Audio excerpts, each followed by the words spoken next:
I call the world game now is an exercise that I have been following through for a great many years. Can you hear me in back all right? And it started with my being in the United States Navy at the time of World War I. At that time, the navies represented investment of all the science, all the chemistry, all the physics, all the mathematics known about our universe. And I was shocked that it was only going in this negative thing of killing.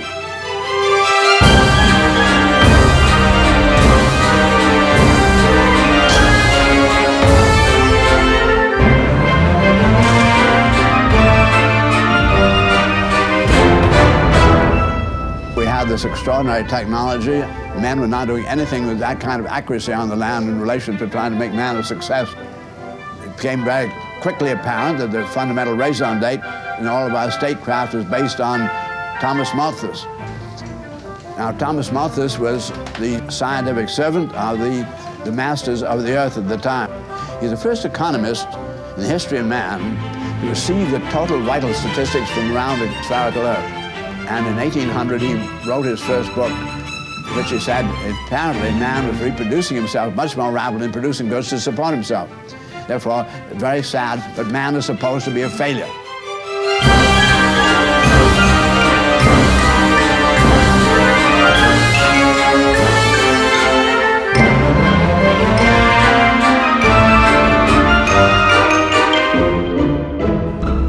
Shall we inform the whole world at that time being more than 90% illiterate and unable to then even read any information that was sent to them? Should we try to inform the whole world there's nowhere nearly enough to go around, we divide up evenly and all die slowly together? And that didn't seem logical to them at all. They said, what we can do is the following. All these people out here are ignorant of what we know about, and because they're ignorant, they think they have some hope. And we know they don't have hope, most of them. Why eliminate their hope? They're going to die, poor characters, and you might just as well let them die in ignorance. And ignorance and hope. This is the kindest thing to do. And that's exactly what they did do.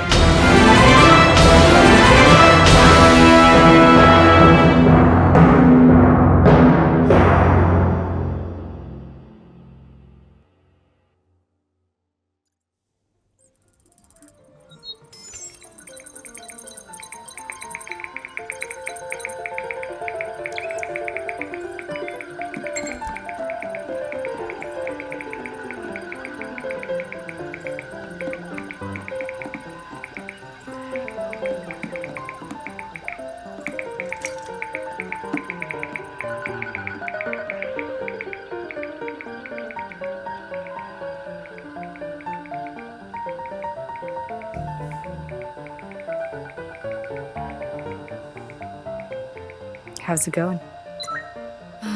Everything seems to be on pace. But, you know, there's only so much we can be sure of since it's theoretical. Think it's gonna work? I have no idea. Hey, any word about John yet? Glad you asked. Actually, yes. John just made the evening news. And it appears Simon wants to gloat about it.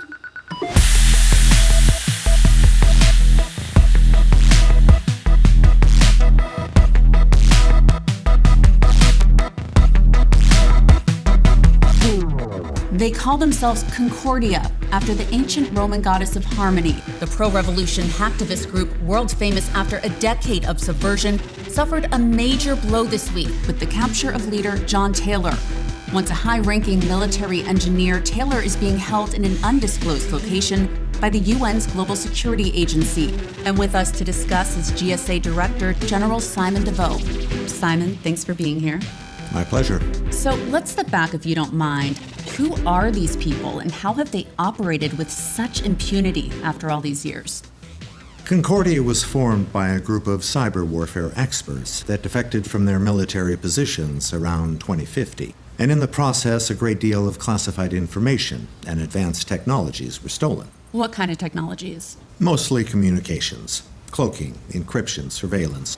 hence why they remain so elusive. But the GSA's core concern is the theft of some highly experimental warfare technology, advancements in biochemistry and molecular science that have dramatic potential for large-scale harm. Aside from all the hacks, leaks, and other things that have made them so famous. Yes, they certainly enjoy being disruptive. Disruptive indeed. Just last year, they breached the accounts of the world's richest CEOs, extracting almost $2 trillion, moving that money into virtually traceless charity donations worldwide. I tell you, the warm, fuzzy feeling I got from that one is yet to go away. Delicious. Before that were the notorious email leaks revealing major Wall Street firms had lobbied CIA, MI9, and Mossad to help gain monopoly control of rare earth metals in Asia. Yeah, too bad it didn't do a damn thing. Corporate terrorism just gets worse. Exposure media does very little these days. It just sets a tone. And in 2054, they jammed both Chinese and American defense systems during the Saudi annex crisis, disabling thousands of warheads, a move Concordian sympathizers claim might have stopped World War III. And speaking of sympathizers, what do you make of the support legions of followers worldwide? Troubling, but I get it. Lots of problems out there. The food, water crisis, refugee migration, automation-driven unemployment, serious ecological decline. I get it, and it's natural to be angry. But anger doesn't solve problems or justify unlawful acts. This Robin Hood savior appeal of Concordia is just an immature fad. A passing trend. I think so. As cinematic as the idea is of Concordia, the radical yet benevolent protagonist fighting for their utopian revolution against the evil establishment, last I checked, this is reality, not a movie. Seems that way. So I encourage people to regain trust in our time-tested institutions and democratic process, not tear it all down as Concordia would like to see. Now, in regard to John Taylor, I understand you once worked together. Starting in Special Forces, yes. I even considered him a good friend at one time. Have you had contact with him since his capture? Not yet. But I must say, I am very much looking forward to speaking with my old associate. So are we, Simon. Well, I wish I could be a fly on the wall for that. Thanks for being here, Simon. Always a pleasure. So can I get anything before we get started? I think I'm good. All right, feel free to take a seat. How are we doing on tech? Almost there. All right, well, let's go ahead and roll for basic info, and we'll tweak it as we go. Sound? Speed. And rolling. All right. So please go ahead and introduce yourself and state your work. My name is Malikan Soyinka, and I'm a professor of history at Columbia University. My specialty of interest surrounds what most historians call today the Great Transition, that period of time between the 21st and early 22nd century where global society underwent a rather spectacular social revolution. That's a good question. I guess time will tell.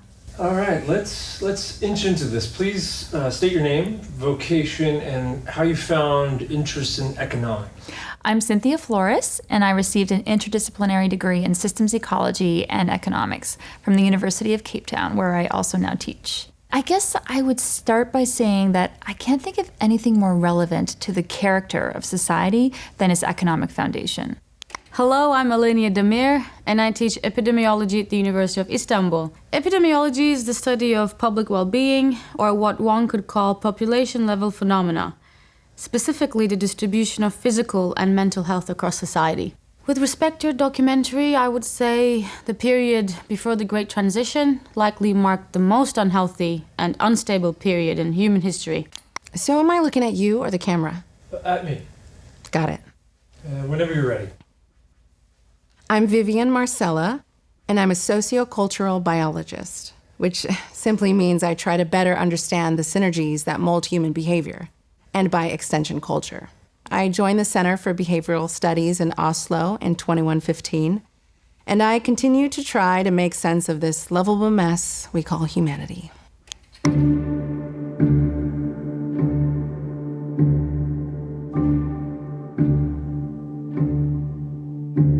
There's an exercise I often do with my first-year students. I have them research mainstream economic publications from the 16th to the 21st century, trying to find any mention of basic sustainability principles. And each year, the students come back stunned by how this period gave no priority to even the most obvious regenerative science, let alone anything related to public health. Such things were considered external to this contrived competitive game they called business. Here you had an entire global civilization powering itself through the mechanism of consuming. That's literally what drove their economy, as absurd as that sounds. And the more people bought and consumed, the more demand for jobs, hence more circulating purchasing power to, again, be spent on consuming. Endlessly and viciously repeating. That was the economic system back then. And to think any part of that would be workable in the long run on a finite planet is pure lunacy. To make matters worse, the system was rooted in strategic human exploitation, which structurally ensured large wealth and power differences between groups. And the long-term cultural result was very poor social integrity.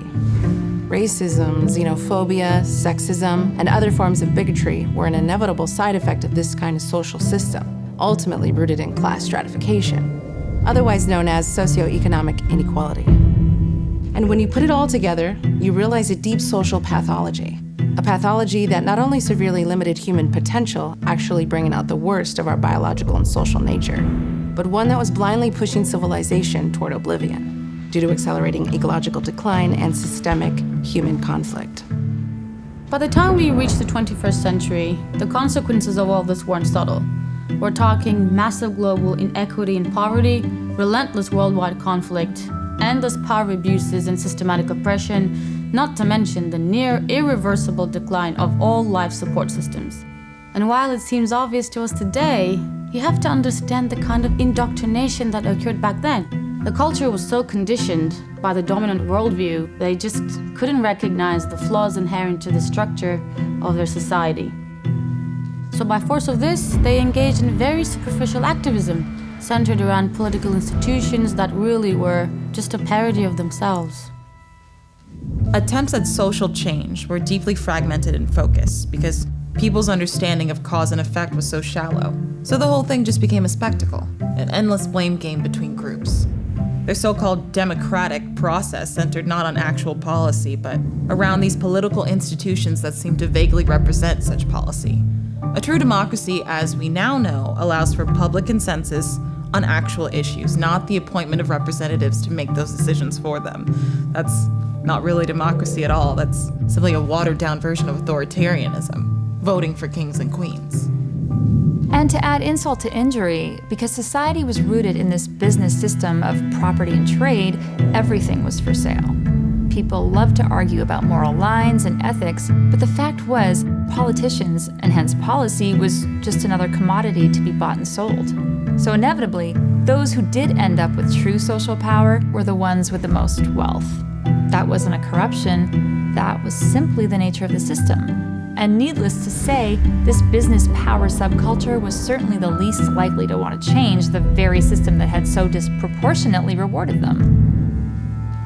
And as science and technology increased efficiency, creating higher material standards of living in general, the lack of human rights progress and the anti-democratic nature of society became increasingly masked. People's dignity and integrity were bought off by gadgets and toys and addictions, feeding a materialist fetish that so distracted the minds of many.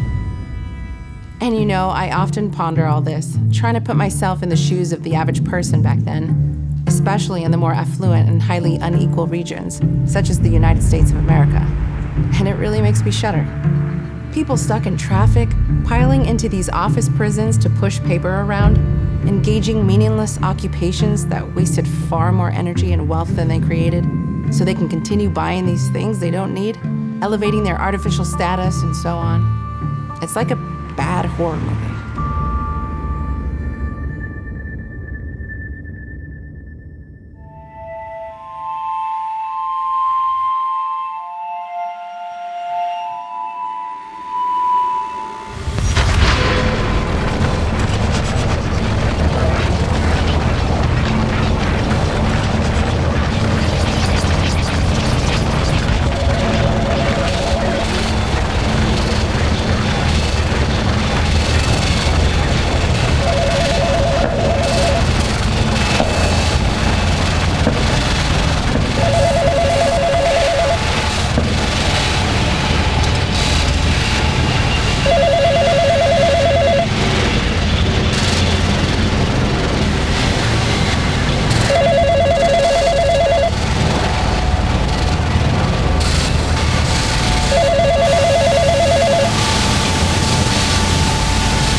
If there's any historical through line that reveals how important a system-based worldview is, both in understanding society and knowing how to change it, it's the long history of slavery and human exploitation.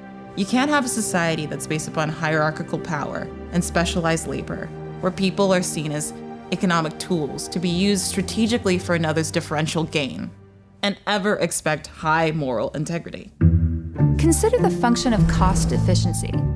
Cost efficiency is about trying to save money on production in order to maximize profit upon final sale. It's at the core of the basic gaming strategy that's required in market economics. And that simple incentive, the principle of seeking to reduce input costs to maximize output gains, is at the root of thousands of years of human slavery in one form or another. Whether indentured servitude, bonded labor, chattel slavery in earlier times, to human trafficking and debt-driven wage slavery in more modern times. And the point to make here is that this kind of framework was so normalized by the turn of the 21st century, a period, by the way, that had more slaves in absolute numbers than any time in human history. The average person still didn't see the connection. They had been conditioned by these mythical free market ideas, arguing that because people could now choose which area of the economy to submit their labor to, choose which company to be subordinated, or perhaps get the capital and start their own company, and then choose who to exploit for their own personal advantage. Somehow coercion just no longer existed. That was the illusion.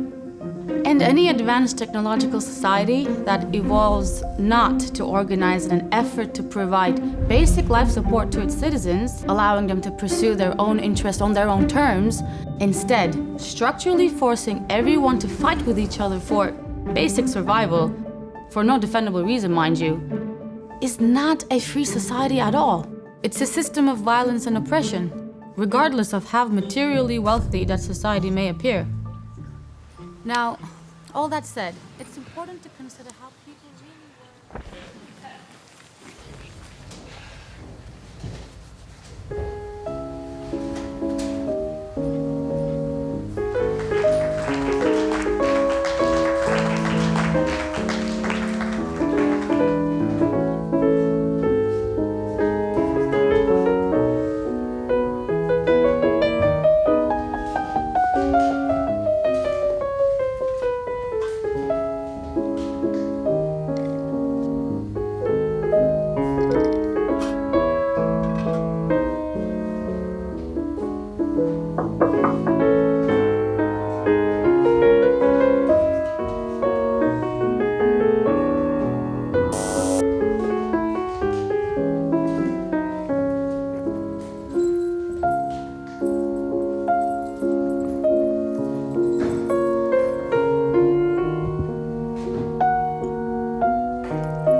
You have meddled with the primal forces of nature, Mr. Beale. And you will atone. It's been a long time, Simon. So, the reason you're here with me and not in some vassal state being tortured is because the GSA needs your help. We're being overrun by a group of hackers, and they appear to be advancing their abilities faster than we can counter. Orion. That's right.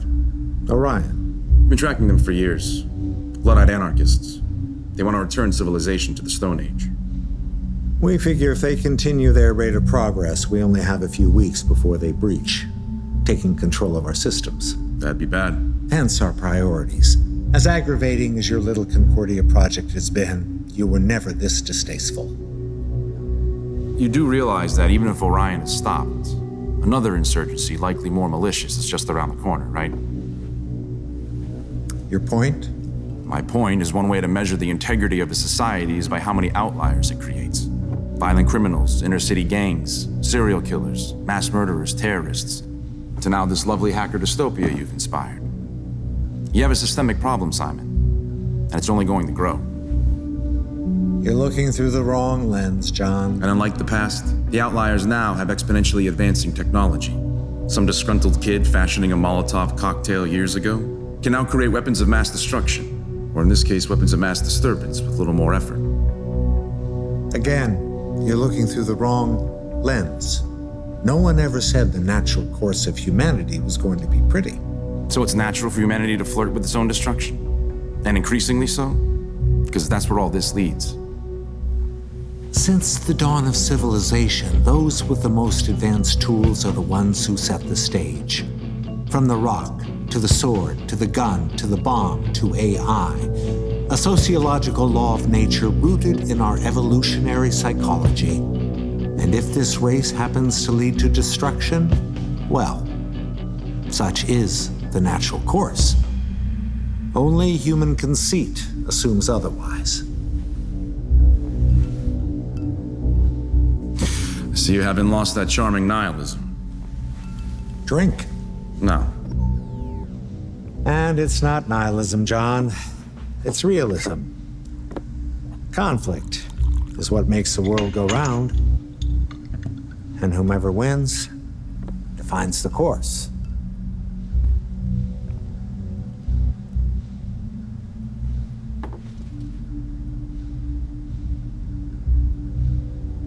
So what's the deal? The deal is you help us tame the barbarians at the gate along with anything else we ask. In return, you'll be granted a decent life here. This ship might be a place of work, but it's also a self-contained city. We go back a long way, John. And despite our differences, I would hate to see that genius go to waste. And if I don't? You know the answer to that. Aside from this possible Orion catastrophe, which I doubt your humanist ego would allow, you'll be turned over to interrogation, and it won't be cinematic.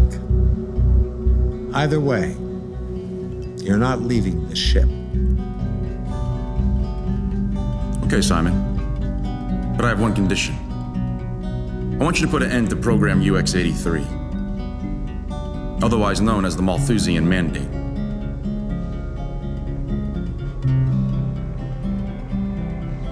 If you knew about the mandate, why hasn't Concordia leaked it? Never had a complete picture. And what do you think you're missing? Good question. We find it cryptically mentioned in documents related to the GSA's control programs. It appears the mandate was employed in the death of at least 20 million last year alone. How this is occurring and why is not clear. So why don't you enlighten me?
So you wrote a book called The Neolithic Maladaptation, which focuses on the nature of culture before the Great Transition. Can you clarify what you meant by this title? Sure. So, I think the defining question of civilization is what characteristics enable us to survive and prosper, sustainably and peacefully, over generational time.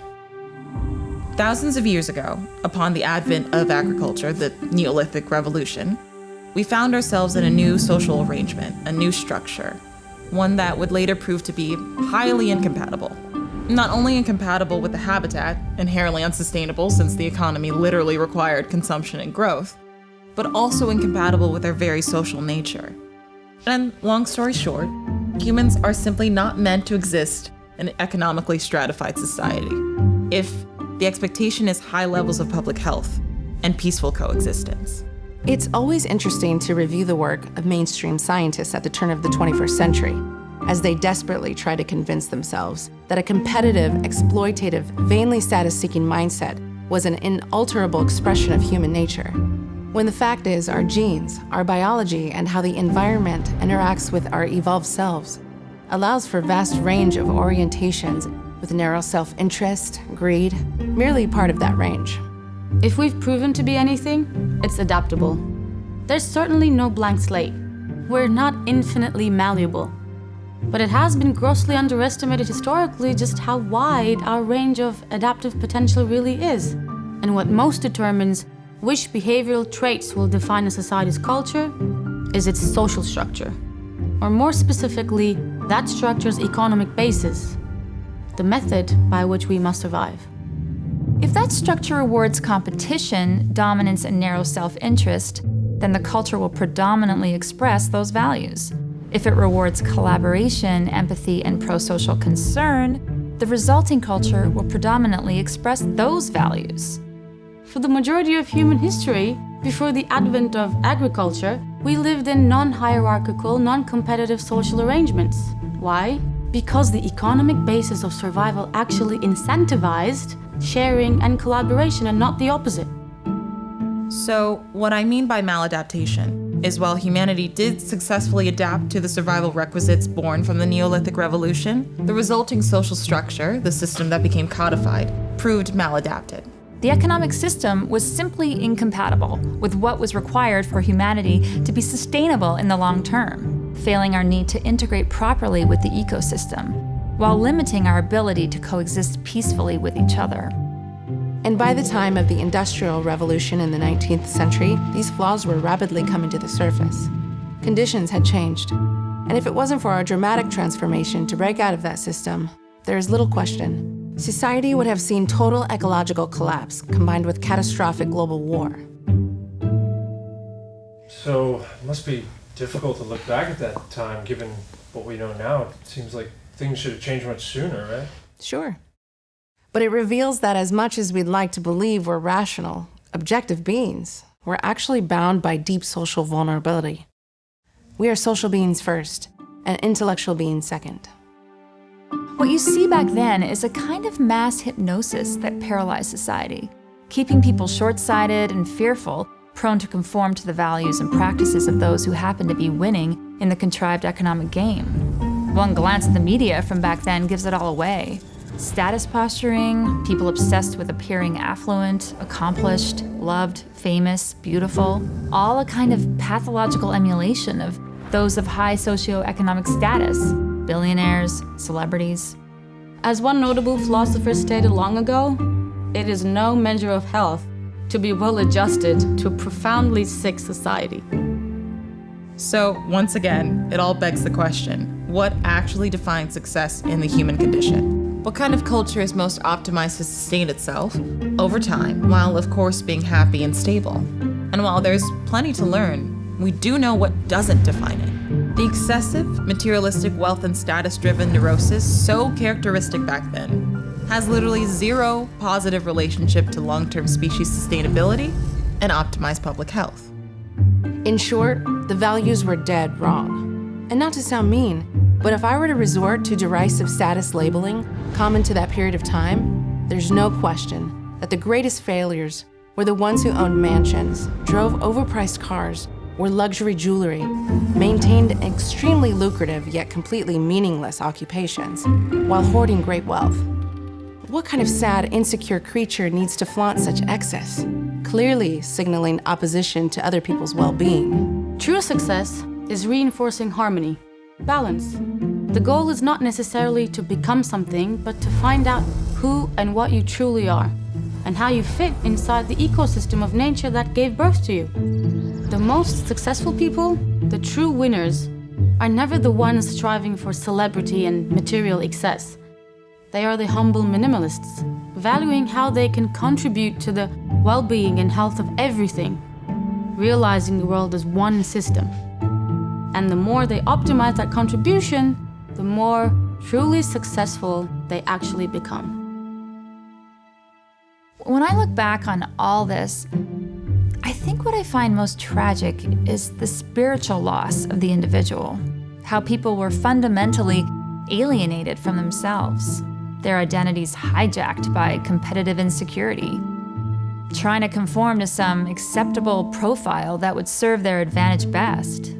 Not who they actually are, but what the system requires them to become.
Selects her own society, then shuts the door to her divine majority present no more. Unmoved, she notes the chariots pausing at her low gate. Unmoved, an emperor be kneeling upon her land. I've known her, from an ample nation, choose one, then close the valves of her attention like stone.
Let me ask you, John, what do you think the greatest form of social control is? Law? Debt? Religion? And this is what to do with the Malthusian mandate? Humor me. I don't know. How about socialization? People policing each other? A properly tuned culture does regulate itself, yes. We've had the same training, Simon. I'm just as aware of what shapes psychology as you are. Yeah, see, I'm not so sure. I don't think we'd be in this situation if that was really the case. You mean because I actually believe the world can change? A child's born, biologically programmed to adapt to its environment. It grows, inching through formative years, shaped by the traditions and beliefs of culture. Institutional education introduces structure, creating comfort with authority, regimentation, status. Nurturing social schema. And a fundamental insecurity, forged by a deeply unequal world. A world of sanctioned indifference, where compassion is weakness and domination is virtuous. What survival requires. In the current arrangement, sure. And this early sense of insecurity has a unique effect. Once childish tendencies we humans are supposed to grow out of, attention-seeking, spoiled self-interest, manipulativeness, bullying, competition, become ingrained, maturity stunted, setting the stage for yet another disciple in the cult of narcissistic individualism. Poetic. By the time higher education is reached, formalized academia, the stronghold of the status quo, where natural curiosity may remain, is now further constrained by specialization, myopic focus, detached from the pursuit of knowledge, existing only for the sake of commercial utility.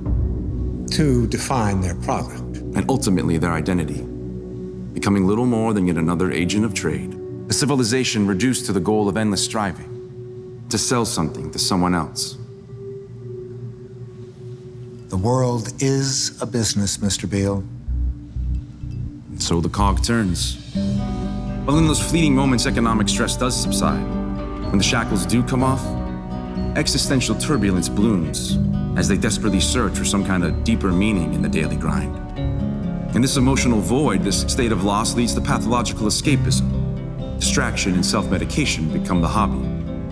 So they turn to their screens, windows of projected normality, equating freedom with the unattainable delusions of wealth, fame, honor. While constantly being reminded that they are the authors of their own misery. And success can only be a matter of winning versus losing. Since the vast majority will no doubt lose, they live vicariously. If their sports team wins the game, so do they. If their country goes to war, they wave their flags as if they were at war, while following their celebrity heroes, feeling as though somehow that success mirrors their own. And when that doesn't work, they move inward, seeking self-help retreats, therapy, medication, illicit drugs. Anything to avoid the identity crisis. That the society they mirror just might be deeply flawed. So the masses remain complacent, short-sighted, bigoted, primitive, delusional. Manageable. No conspiracy required. Viable systems regulate themselves. Viable? You see how this is sustainable. No conspiracy required. Viable systems regulate themselves. We just picked up the signal. Now there's one thing you missed in your monologue there. Aside from primal provocation, keeping people half-conscious, trapped in lower brain fight-or-flight mode. Aside from the cultural hegemony where people's values and envies mirror those of wealth and power, reinforcing the social order. And aside from the climate of opinion, fostered by the acclaimed intelligentsia, deciding the limits by which truth must conform. The most critical mechanism here is that of social inclusion. Nature wired us with a strong tendency to override rational thought in favor of group acceptance, part of our evolutionary fitness. And when people violate consensus, the nervous system seeks to correct the behavior with pain and fear, as there's little more psychologically damaging than social exclusion. To be ostracized, Ridicule, stigma, loss of reputation, which could also mean loss of employment, income, loss of survival.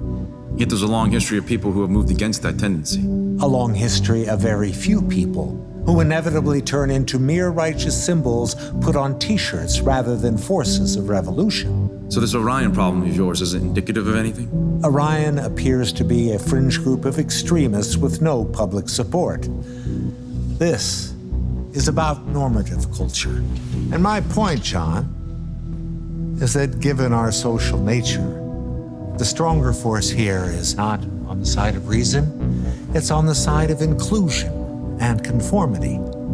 And that, my friend, is the greatest form of social control, and why the masses will never break out of its self-perpetuated oppression.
Come with me, my dear. It's time we re-examine this reality. So I understand there's been a fail and you're back for sale. To no avail since we're bound, locked, overstocked. An endless scheme, the industrial machine, the unemployed, destroyed, and forever void. This earthly sphere that we commandeer now only is causing the machine of fear. Witness the human abyss of aimless wants and vain appeals. So we'll start with a consumer monstrosity, this indifferent acquisition for a status position. The wall-to-wall mall, now we see, built to fortify our culture of insecurity. Such are the means by which commercial extremes explore such a nature for material needs to sad feeds. A neurotic appeal, social exclusion, confusion, fueled by an elitist sense of Machiavellian delusion, Darwinistic plight, an endless fight to oppress the poor and reward those with more class war. Now that's what's in store. So take a pew and bow to the altar of the money god, the success facade. But rest assured, if you grant an employment stay, in time it'll be automated anyway.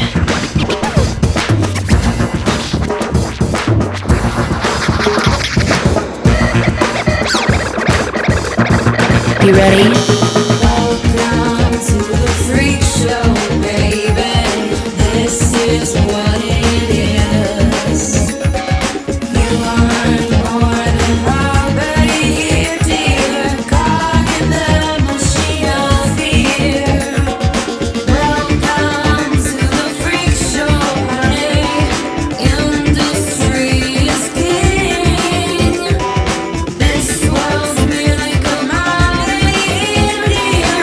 purpose built for the insincere to profiteer off humanity's most primal fear. So you see, 23, the world that we inhabit's an atrocity, a global condition of submission, attrition, ammunition to destroy by whatever ploy. This democracy, a plutocracy, will not be stopped by the public's idiocracy.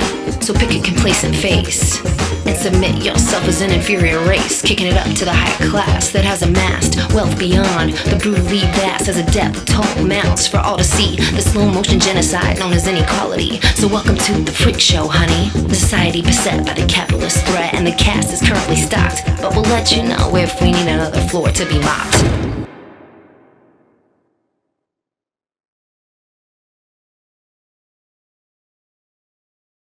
So earlier something was said to the effect that humans are not designed to exist in an economically stratified society.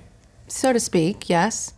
A stratified society is far more unhealthy and unstable when compared to an egalitarian one. But it seems like a pretty bold conclusion. Can you elaborate? Sure. Consider our biology, specifically the human brain. We're profoundly wired for social response. For instance, the same brain centers that react to physical pain also react to emotional pain, such as feeling rejected, excluded, or shamed. In early life, socially isolated infants not receiving proper affection will fail to produce critical growth hormones, harming development. While in adulthood, similar effects occur. For example, there were these dehumanizing institutions called prisons, and they practice solitary confinement, severe social isolation, and that practice literally caused brain damage.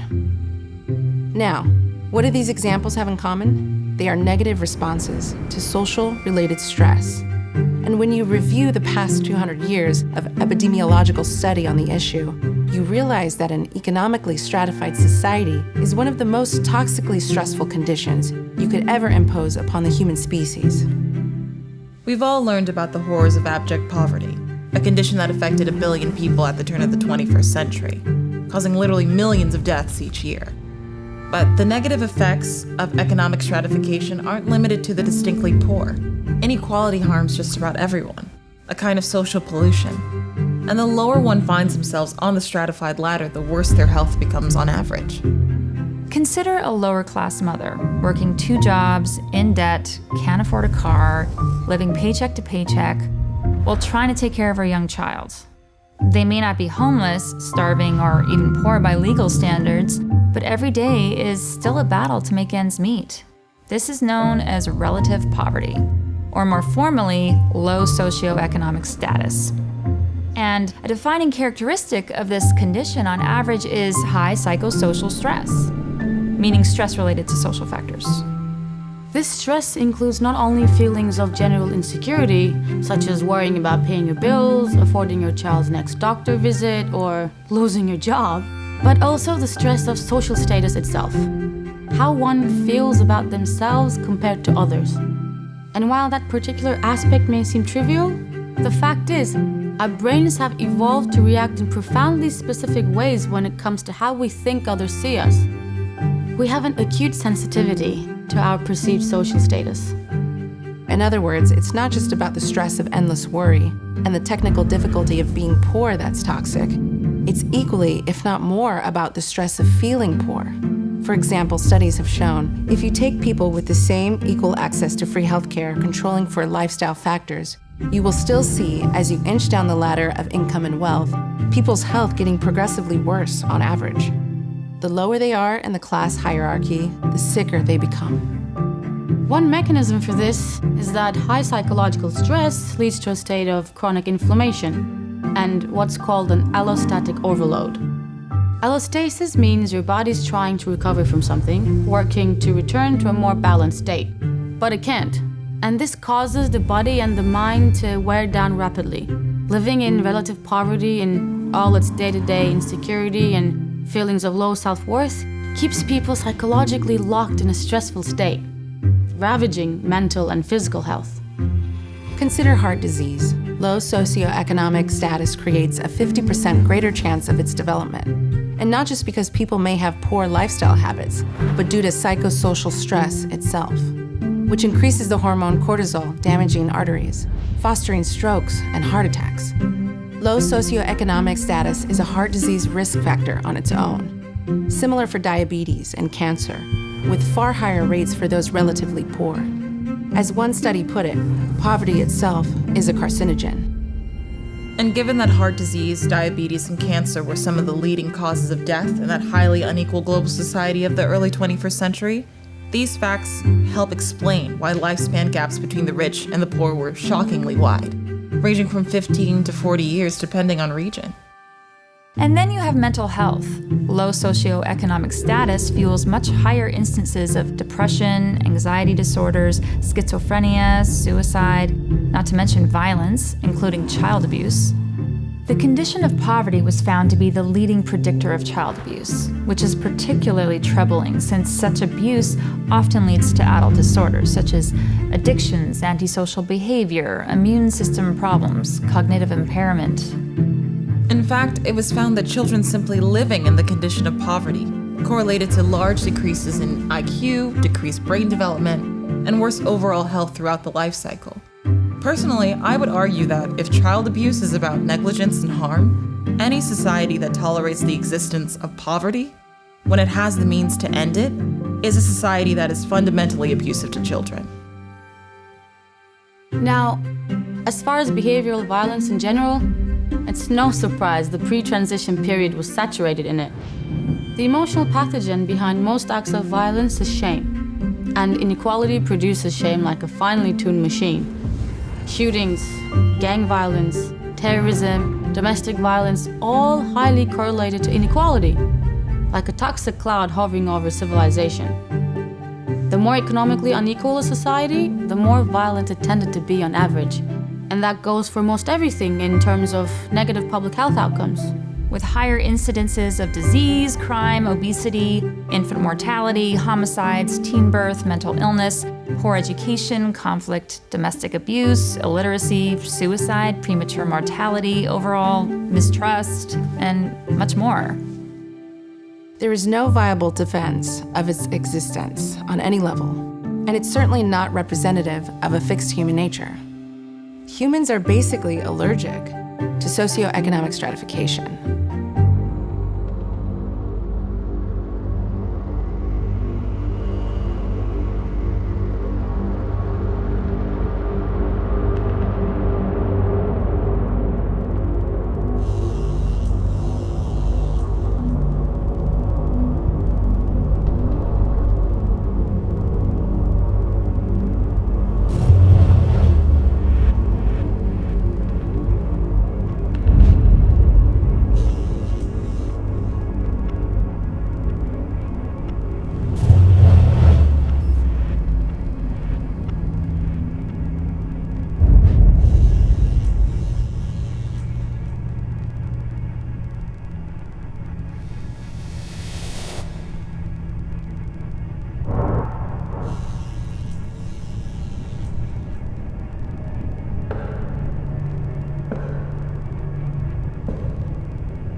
So how's this supposed to happen exactly? I'm not sure. The satellite details we need are very specific. How John pulls this off is gonna be interesting. Hey, where did you get the popcorn? Oh, I don't know. It's just here. Right. Are they still in debate mode? Listen for yourself. Hope you went to college. And why the masses will never break out of its self-perpetuated oppression. Historically observable, biologically sound, and grossly exaggerated. While most may indeed be stuck in lower brain limbic system reflexes, you underestimate the prefrontal cortex, our ability to transcend primitive reactions. Whether you believe it or not, Simon, the activists of the world are slowly becoming more aware, more focused. Focused on what? The system. The origin of the social psychology that keeps those feedback loops of oppression going. So, threat to the money god? If you want to be spooky about it, sure. The money god is eventually going to be overthrown. This age-old march toward increased equality and human rights is now accelerating into new territory. In one way or another, it's eventually going to arrive at the doorstep of the economy. And then what? You seem to be suffering from a kind of amnesia, John. That moment's long past, immortalized by the failed Soviet experiment, a memory that's fostered an enduring boogeyman. Anyone today daring to suggest economic equality, which is what I assume you're getting at, as some final stage of human rights progress, will quickly be condemned as a freedom-hating socialist. Propaganda may be strong. So are the mounting problems. Problems that have no in-system solution, forcing people to think differently. Such as? How about the collective insult that 1% of the world's population now owns 80% of the wealth? Or more importantly, that every life support system continues to be in decline, with now millions dislocated. Famines, wars, growing poverty. People will eventually realize the economic mechanisms behind this, further opening the gate. Same for technological unemployment. Half of all jobs have already been automated. And while nations have compensated by giving basic income, the system contradiction is still clear. What happens when people realize this welfare program is really just an excuse to keep the labor system in place? Hence keeping the ruling class in place. You assume too much, John. 3/4 of the people on that planet believe in supernatural beings that live in the sky, affecting their lives. You're projecting your rare intelligence upon a sea of glorified savages. And if you think the activist community has anything in their toolkit to even approach system-level change, you're not paying attention to their ignorance. You mean the spectacle? People piling into free speech zones, holding up signs, yelling at buildings, ranting on social media, creating political art, poetry, writing books, making movies. I agree, it's mostly catharsis. It's a pressure release valve, easing periodic tension, making people feel like they're actually doing something. Aside, of course, from helping the economy, the anti-establishment market has been increasingly profitable. Yes, the anger dollar. If only such outrage could be packaged and traded on Wall Street, right? And then social change might have a chance.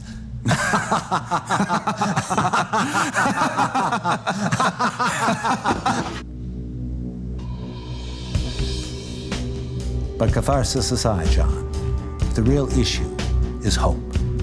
Activism today is a hope industry. Take Concordia. It's been irritating, and I'm certainly bothered by the technology you have, but your actions have posed no true threat. What you do is give your millions of fans hope, and hope is a drug that subdues. So the long history of rights progress is meaningless? The abolition of slavery, women's liberation, child labor laws, unions, indigenous restitution, global decrees, LGBTQ equality, disability acts? All adaptations and accommodations. No threat to the system itself. Take abject slavery. The origins are clear. It was never about racism. It was about economic exploitation. Hence, business as usual. And yet, racism took the heat. The system connection goes unrecognized. Limits of debate. People have been conditioned to seek moral causes rather than structural ones. Which is exactly my point. They don't have the vocabulary. Nothing in their experience offers it. The average person engages 6 hours of media a day. Much of that news constantly reinforcing the status quo. I'm glad you brought that up. News is a business. And do you think that any for-profit institution is ever going to tolerate ideas that move against how it survives? The odds are stacked, John. The system protects itself on every level, almost as if it were a living organism.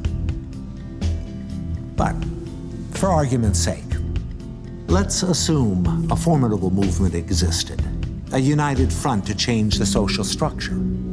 Then what? Does it play out on the stage of political theater, a stage owned and operated by business power? Part of the awakening. People are realizing their elected officials are structurally corrupted by default, regardless of intent. Approaches will shift. To what? Insurrection? Violence? Overthrow? A French Revolution? Possible, but certainly not inevitable. A critical mass large enough to stop the machine in its tracks is really all that's needed. You remember George Orwell? Of course. He observed something interesting in this endless battle between the haves and the have-nots. If it's true, as you say, the masses are beginning to understand the system, building force against it, you should also recognize that there's a natural counter-movement, the system defending itself once again. And every threat to its integrity, what you see as progress, will be twisted around and presented to the public as an attack on their way of life. Those outliers that you spoke of, the terrorists, gangs, criminals, mass murderers, insurgencies, hackers, the Orions, the Concordians, all empower the system in the end, providing excuses to further tighten things down. More police, more prisons, more laws, more bombs, more surveillance, more control. Again, no conspiracy required. It's the masses themselves that push for this, willfully exchanging their freedom for security, so they can comfortably return to their workstations and continue pulling levers on the machine, just as the money god ordained.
In the end, it wasn't the so-called communists, socialists, anarchists, or whatever counterculture group that posed the most serious argument for the Great Transition. It was the environmental scientists.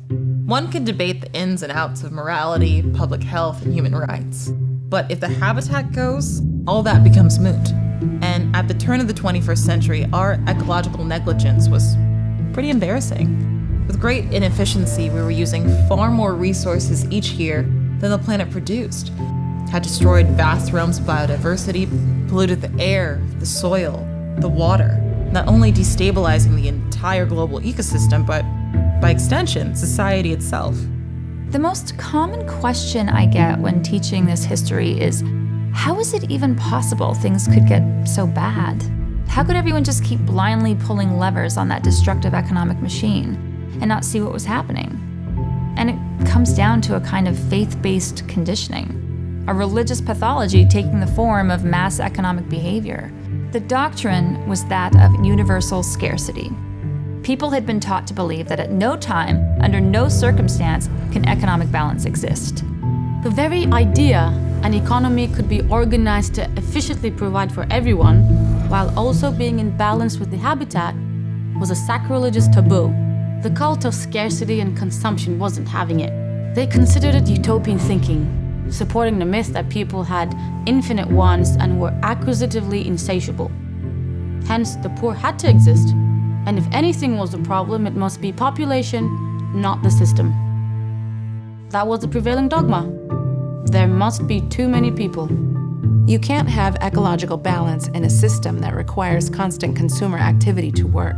It's one thing to consume based on need, it's another to consume because the system demands it.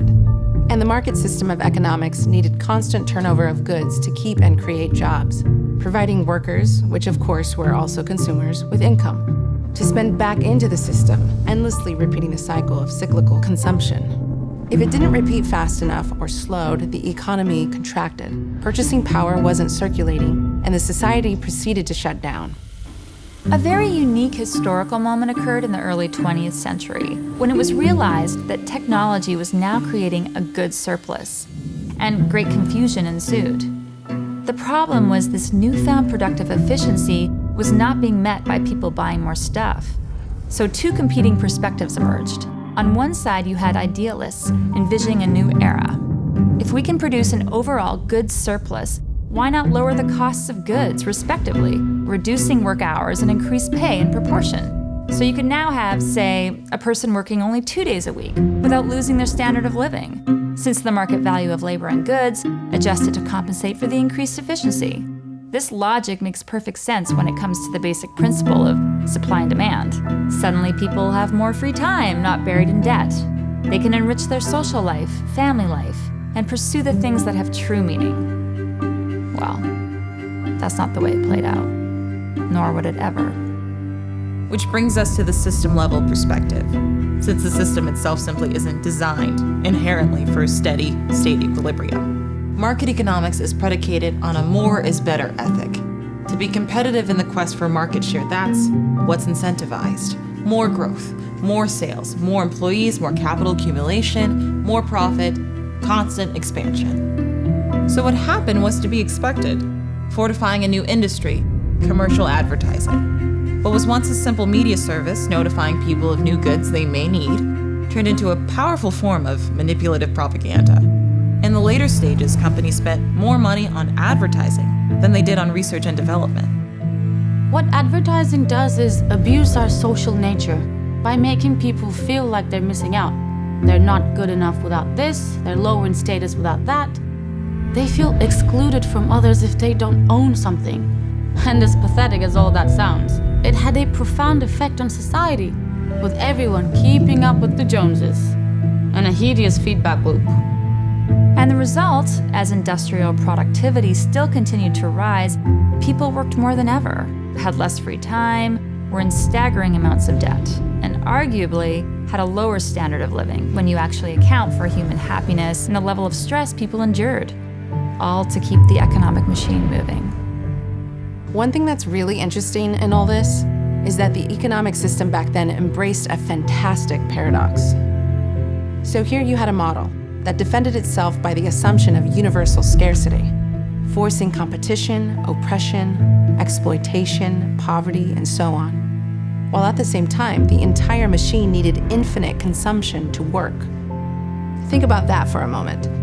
How do you justify these harsh outcomes of assumed scarcity when the system itself disregards the idea entirely, when it comes to the very mechanics that make it work? And the bottom line is, this wasn't an economy at all, by definition. It was an anti-economy, with human beings functioning like cancer cells, eating the earth alive.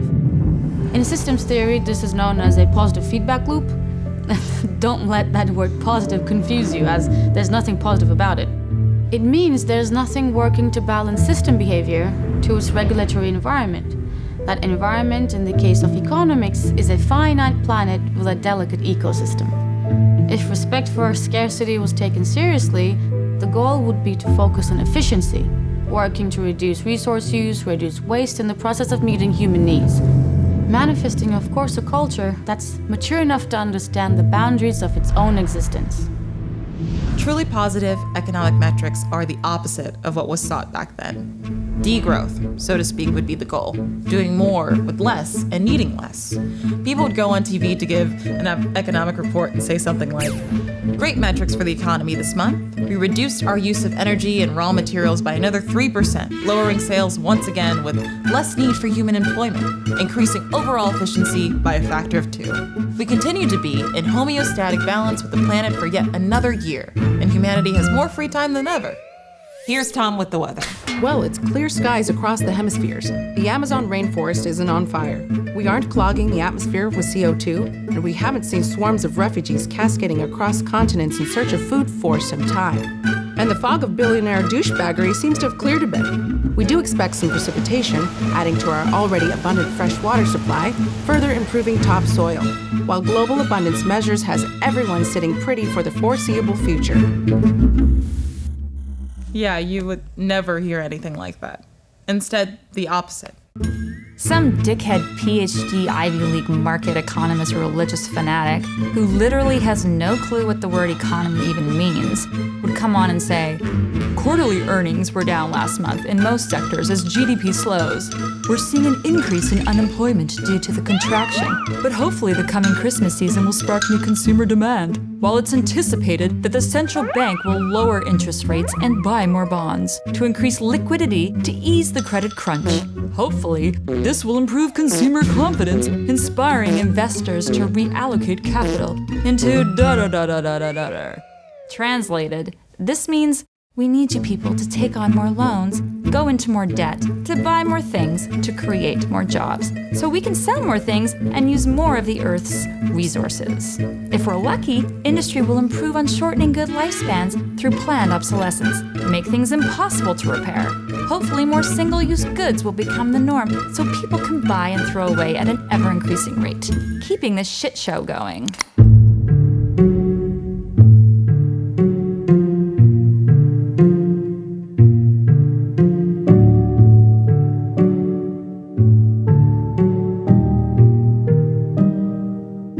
So I want to shift gears here a bit and ask you about your work in group identity, specifically how it relates to economic conditions. Well, like everything is complex.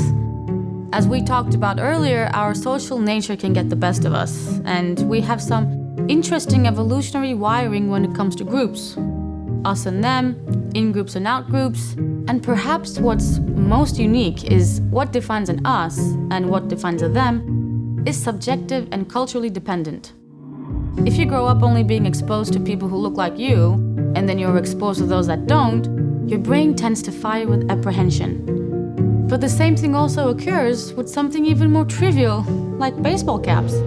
You show people who like a certain team photos of that team, and then throw in a photo of an opposing team member, the same thing occurs. So for whatever evolutionary reason, we have a propensity to divide society up and make judgments. And there is no value in it whatsoever. It's just dangerous baggage.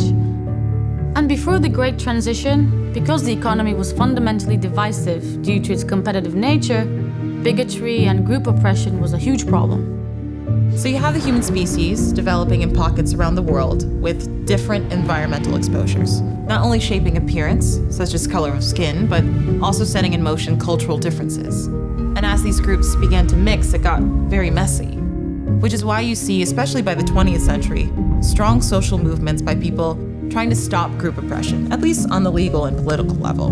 The demand for gender, ethnic, sexual orientation, and creed equality was constant, with modest success given the fact society was still stuck in an economic mode based upon mutual exploitation, amplifying the tendency for group antagonism. But there was a side effect to all of this.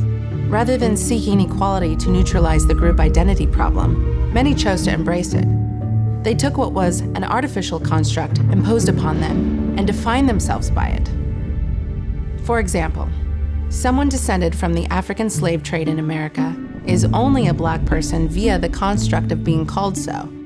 There is no such thing as a black person, just as there's no such thing as a gray person, just as there is no such thing as a white person. These are all social constructs that have been invented to artificially categorize people.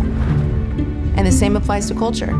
Just as there is no such thing as a white person, there is no such thing as an Italian person, or a Buddhist person, or an Irish person, or a Jewish person.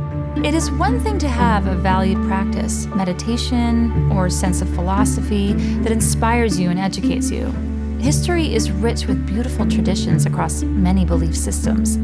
Dogma aside, religion itself helps to serve as a kind of gateway into our spiritual and intellectual evolution. Finding meaning in meditation, or putting up a Christmas tree or lighting a menorah creates ritualistic connection that can have great personal meaning.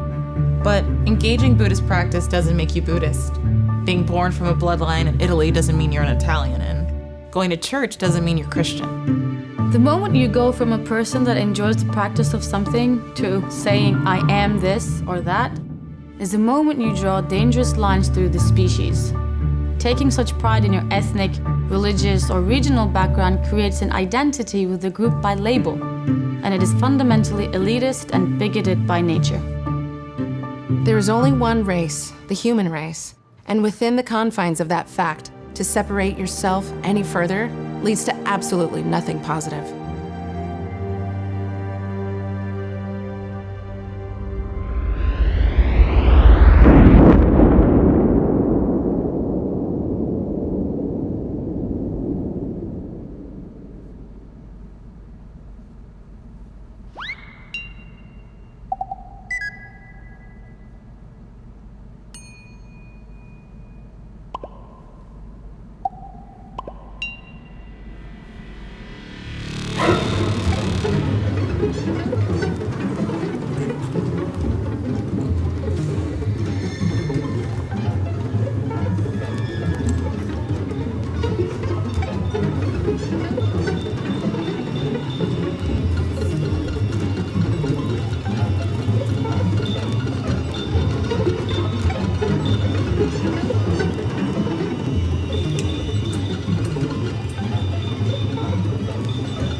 No, looks more like a wop. Yeah, greaseball Dago to be sure. Just another Eurotrash wetback. Cracker Guinea freeloader. And look at those clothes. And Nancy Drew Becky wanna be Stacy. Looking for her Chad that never comes. No doubt a tree-hugging, dirt-worshipping feminazi. Soy boy beta cuckmag. A card-carrying, purple-haired, muff-diving, spook-loving, Self-righteous socialist pinker. Coloring in her little book with her jungle bunny. Towelhead libtard comrades. Just to see a bleeding heart social justice warrior welfare queens. Boot-licking, anti-freedom, globalist, vegan red zombie. A communist snowflake cum dumpster. So just move back to Cuba with all the other crybaby, progressive, leftist, Marxist Antifa utopianists.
break time? Yeah, I need to zone out for a bit. This final programming is melting my brain. What's this? Good question. Some old film by this guy, Joseph. It's like an abstract social commentary. I haven't quite figured it out. Looks pretentious. How's the great debate? That's what I'm going to find out. I'm sorry. I thought we were trying to save the world. Everything's ahead of schedule. And I can't do much more without the satellite coordinates. Plus, this is getting good. According to the script, looks like John's about to school Simon on the nature of hierarchy. Wait, how is it we're seeing both in the shot at once? The camera links to his eye. Audiences don't usually notice things like that. And besides, where do you see equality in the animal kingdom? No one's equal, John. And it'd be painfully boring if they were. Humans are diverse. Everyone has different capabilities, strengths, weaknesses, talents. The push for social equality and human rights is about how that diversity is understood. And you seem to think people should only be valued by how well they compete in the business game, as if the violent spread between the rich and the poor reflects objective human worth. John, I amuse myself with the notion of the money god because it isn't far from the truth. Some system has to exist to divide up a scarce world, and nature has spoken as to what that system must be. Those who reach the top of the pyramid deserve it, not because you or I think it's right, but because that's what nature's selecting for. So nature prefers sociopaths and psychopaths to guide the species? Because those are the dominating traits of the ruling class today. The system is as the system does. Is that what the Malthusian mandate's about?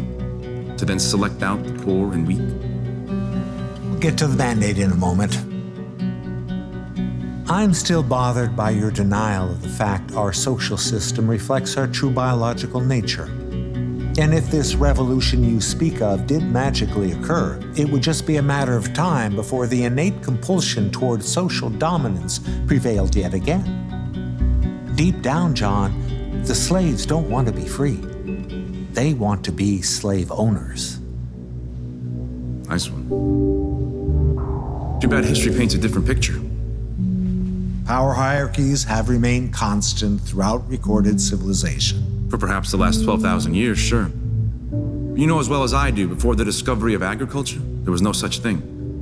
99% of human history has been egalitarian. I said civilization, John. Meandering hunter-gatherer tribes, chucking spears and eating grubs isn't civilization. How contemporaneous of you. Yet 20th century study of numerous hunter-gatherer tribes, those still surviving in remote areas, just as they did thousands of years prior, actually show socially rich cultures. Adult lifespans not far from ours, relatively peaceful and balanced with nature. No leaders, no group hierarchy, no inequality. To argue today's society is somehow more civilized is dubious at best. Well then, perhaps you can encourage all your enlightened followers to come together and live out their utopian fantasy in the Amazon jungle. You mean what's left of it? What hasn't been destroyed by the supposedly advanced culture that's ravaged the natural world into total decline in the name of infinite consumption and economic growth? And the point here, Simon, is hunter-gatherer cultures are evidence of human variability. Variability which contradicts your vague biological determinism. John, just because history shows a range of behaviors across time doesn't prove anything. The introduction of agriculture indeed changed the human condition because it triggered a dormant trait in our evolutionary psychology, a trait that wasn't expressed before. How? By the advent of economic surplus. Economic surplus. Resources and goods that could be stored, hoarded, stockpiled, owned, traded, controlled, leveraged for personal gain. A phenomenon that was impossible in hunter-gatherer reality. And it was that realization that sparked our now omnipresent drive toward dominance and hierarchy. I didn't know that. Genetic dormancy of an evolutionary expression needed an environmental trigger psychological drive that then morphs into complex oppressive institutions and structures. Compelling, intuitive, plausible. Too bad it's total bullshit. Old simpleton, pedestrian, biodeterministic conclusions that are nothing more than elitist projections. You think it's wise to insult me given this circumstance, John? And listen.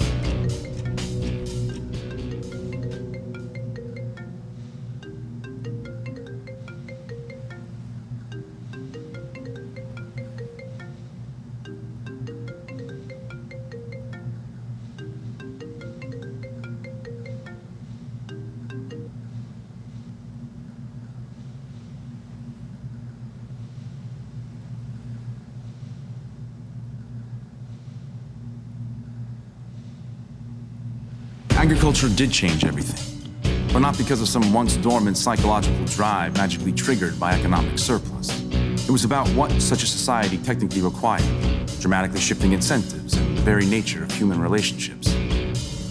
Think about it. First, you need the proper land, water, the right conditions to farm, then creating settlements around those fruitful areas as opposed to foraging.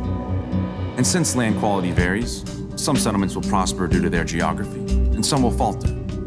So what happens when a group finds itself with failed crops and no way to survive the winter? They may trade with other groups, building out what we call a market today, giving way to the idea of property, and so on.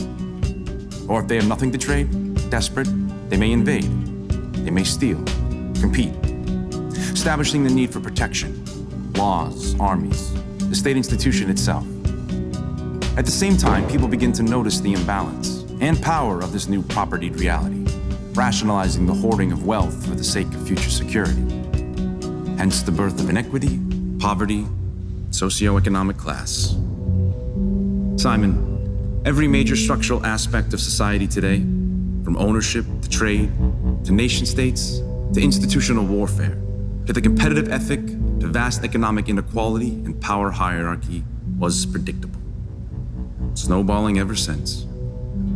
So, your theory is if you change the structure of society, you change the human condition? There's no going back, John. No one's going back. We're going forward. Humanity has been trapped in this immature stage for too long. Not to mention the sickness manifest by this endless striving towards social status is palpable. Children, when who ask what they want to be when they grow up, say, rich and famous. How the most wealthy nations, those beacons of supposed success, are by far the most mentally ill. People don't know who they are, where they're going, or what they're doing, lost in a perversion of social image, a spectacle that no longer has any relationship to anything real.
So I'd like to go back to the subject of inequality, but this time to understand the mechanics of the oppression, how the hierarchy was kept in place. Okay, let's start with money. Money was the infrastructure of the market economy, and how it was created and moved around was instrumental to lower class oppression. So you had these things called banks, and they had the ungodly power to make abstract value out of nothing. If a person needed money for a home, or car, or business, they went to their local bank and applied for a loan. And if approved, the person signed a contract, binding them to return that loaned money at a future date. Though it's not really a loan in the sense of somebody lending out what they already owned. Contrary to what most assumed, banks didn't loan out money they actually had. They instead created new money in the form of credit, backed by debt. So on one side, money represented a store of value people could spend, while on the other, it was a liability made out of debt. In other words, for every dollar that existed, there was also a debt of a dollar owed to some bank somewhere. That was how money was brought into existence, and when someone repaid the loan debt, the money then disappeared. That understood, any kind of service in that economy sought a profit. And in the case of a loan, that came in the form of a fee called interest. So the borrower not only had to eventually repay the loan, but also the interest charged as well. Imagine an island of 100 people. They decide to organize themselves through market economy. They plop a bank down, and each of them take a loan for 100 credits of money at 10% interest. So they all now have 10,000 credits total in their money supply. And they begin to work and exchange, creating economic activity. When the time comes to pay back the loan, they realize they owe not only the 100 credits, but the 10% interest, so 110 credits. Same for the whole society. In total, everyone on the island now owes the bank 11,000 credits.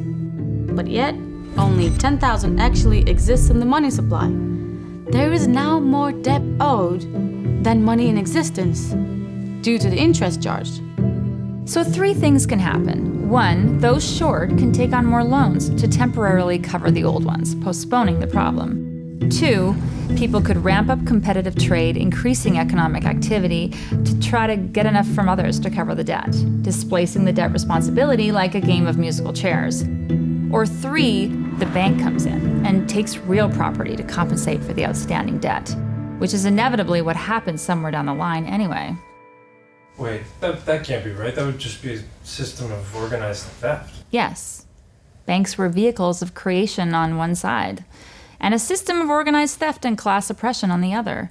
But in a large, complex global society, one based on economic growth, money moves so rapidly it was very hard for the mechanics of this to be recognized, obscured by things like the boom and bust cycle, monetary expansion and contraction.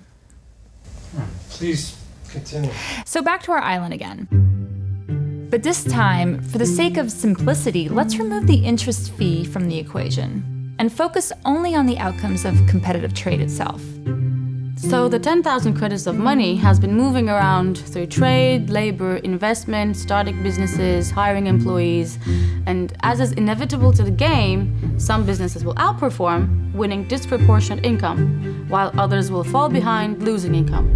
And naturally, those with more money can then increase their gaming advantage, becoming ever more competitive and, of course, more prone to keep winning.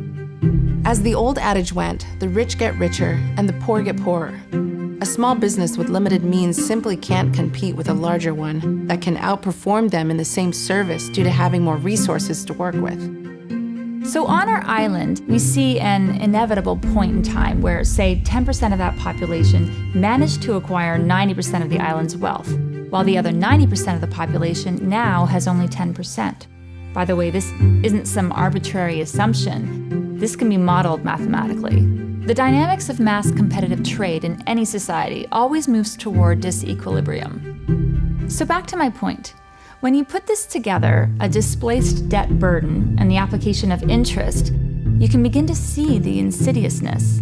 An economic process based upon competitive advantage in trade that inevitably consolidates wealth, increasing that advantage, coupled with a financial system that is charging interest on loans that can never be fully repaid. So it's no surprise that in the early 21st century, the global economy had about 200 trillion in debt and only 80 trillion in outstanding currency. While in the United States, then considered the richest nation on the planet, half of the population had less than $1,000 in savings, while also spending more each year than they actually earned, just trying to keep up.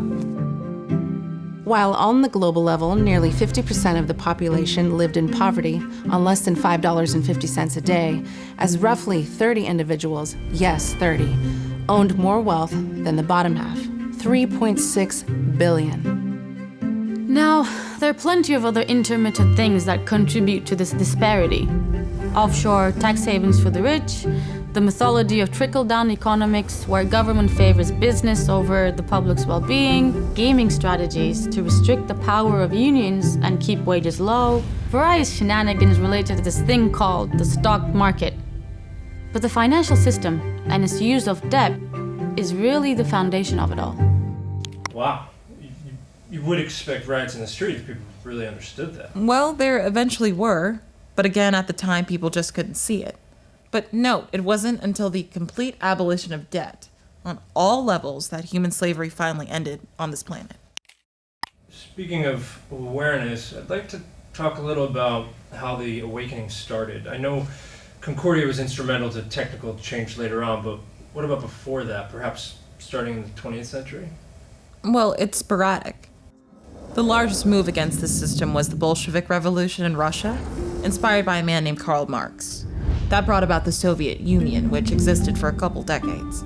And it employed a top-down regulation system they called communism, but it proved to be inefficient and oppressive. It was also wildly opposed by Western capitalist powers, which sought to destroy it by any means necessary.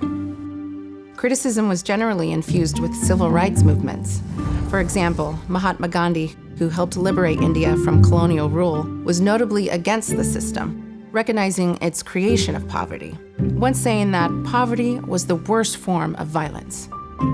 Dr. Martin Luther King Jr. was also steadfast against capitalism, seeing it as a part of a system of oppression, fueling racism. Same for the Black Panther Party. That had chapters all over the world in the 1960s. You also had more academic-minded organizations, like the technocracy movement, largely inspired by famous economist Thorstein Veblen, who recognized that a society run by business people was a very bad idea. And by the 21st century, when economic inequality was reaching unprecedented extremes, coupled with a growing ecological crisis, many more were realizing something had to be done. But there is one that sticks out to me, in the context of the value system disorder present at the time. An iconic speech given by a man named Omar Badillo. Omar was born in poverty in Los Angeles, California.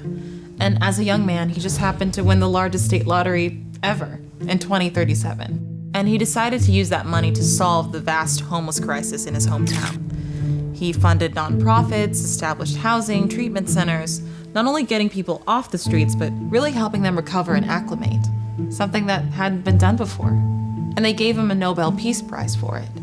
But what he had to say during his speech wasn't exactly what they expected. Mine damer og herrer, det en glede for oss å ønske velkommen til vinneren av Nobels fredspris, Omar Badillo.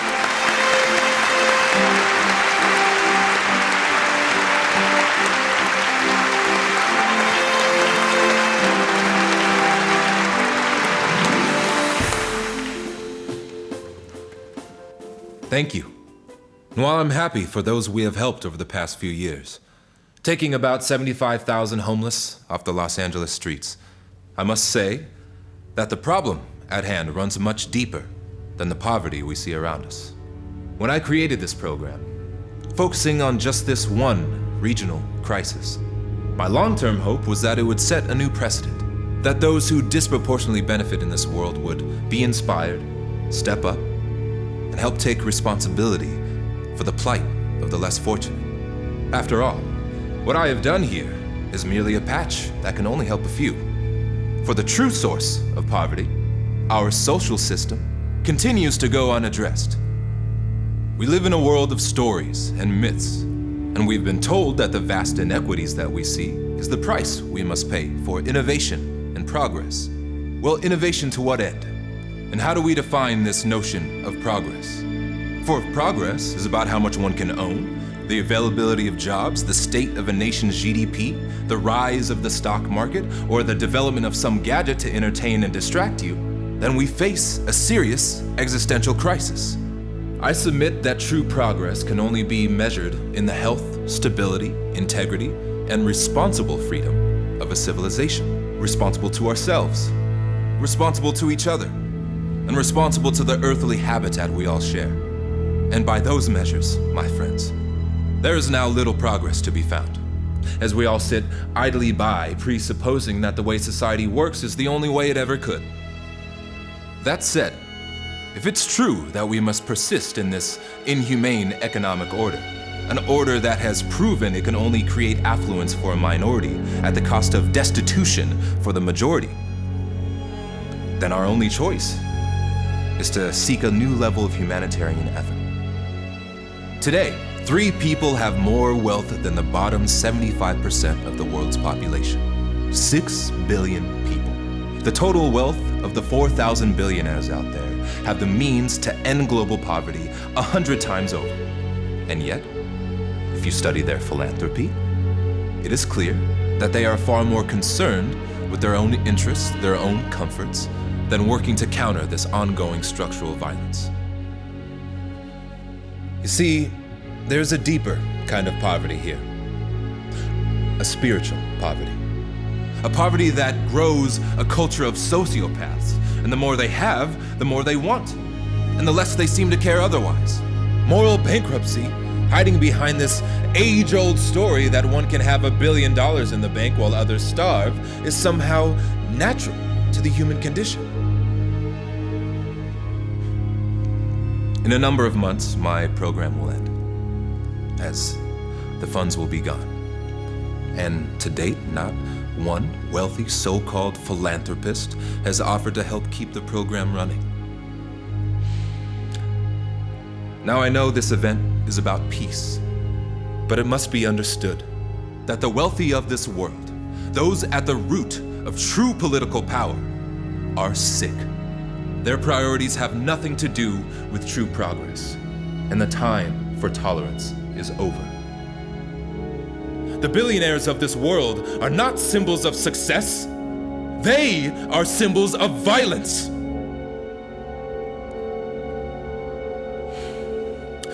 And until that violence ends, there will be no peace on this planet.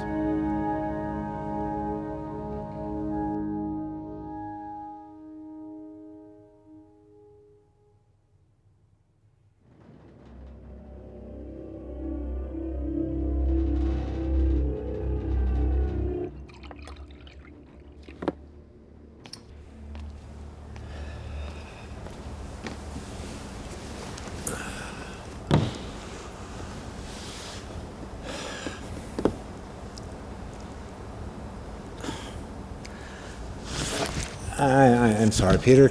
Can we cut? Cut! What's going on, Greg? Well, it's this opening section. I'm still not getting it.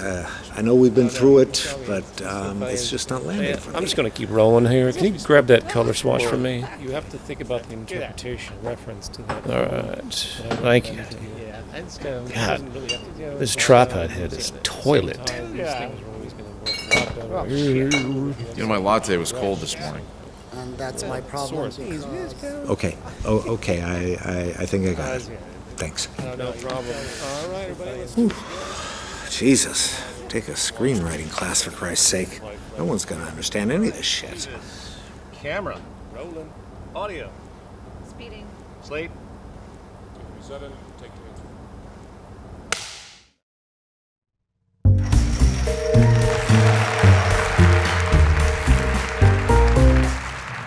What if I told you, John, what many see as problems in the world are actually solutions in transition?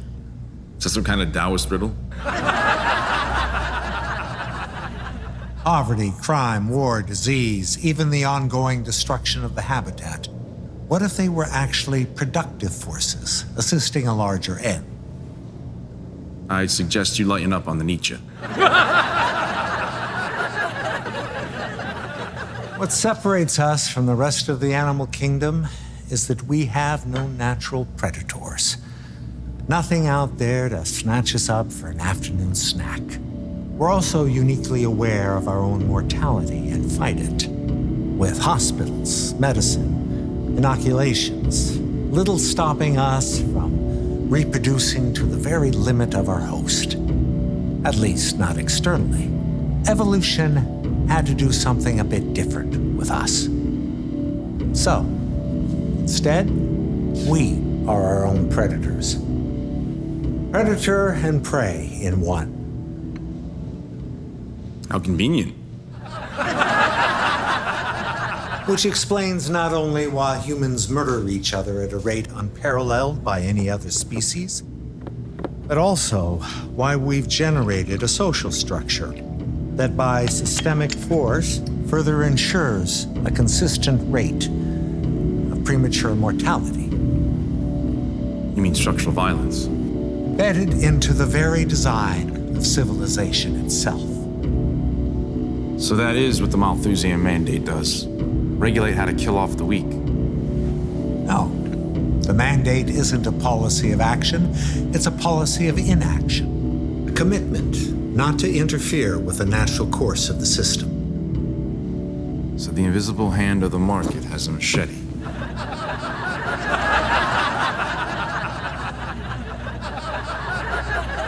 I don't expect to win you over, John. I'm just telling you the way it is.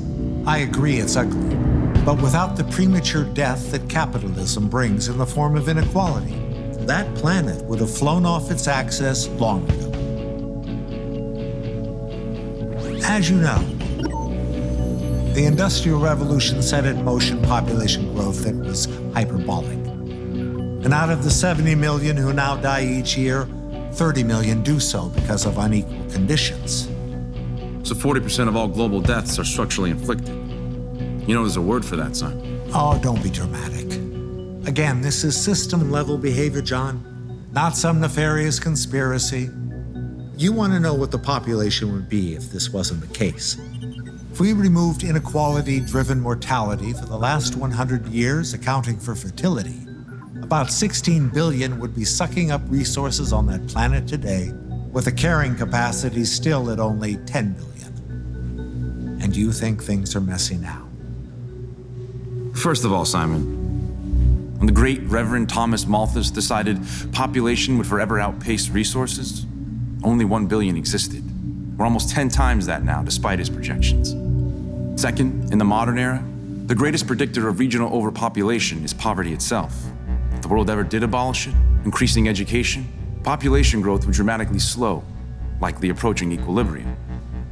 Your 16 billion number doesn't account for that.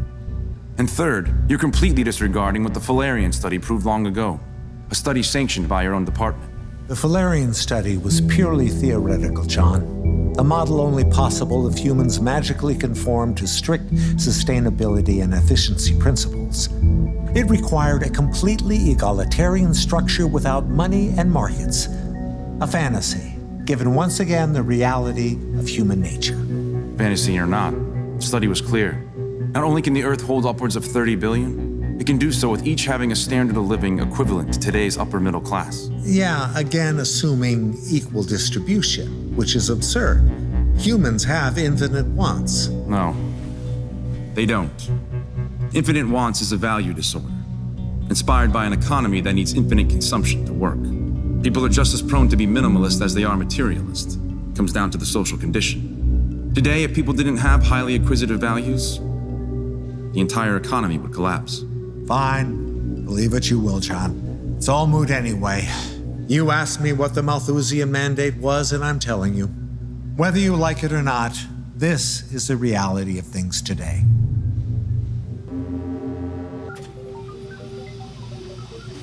We got mandate metadata.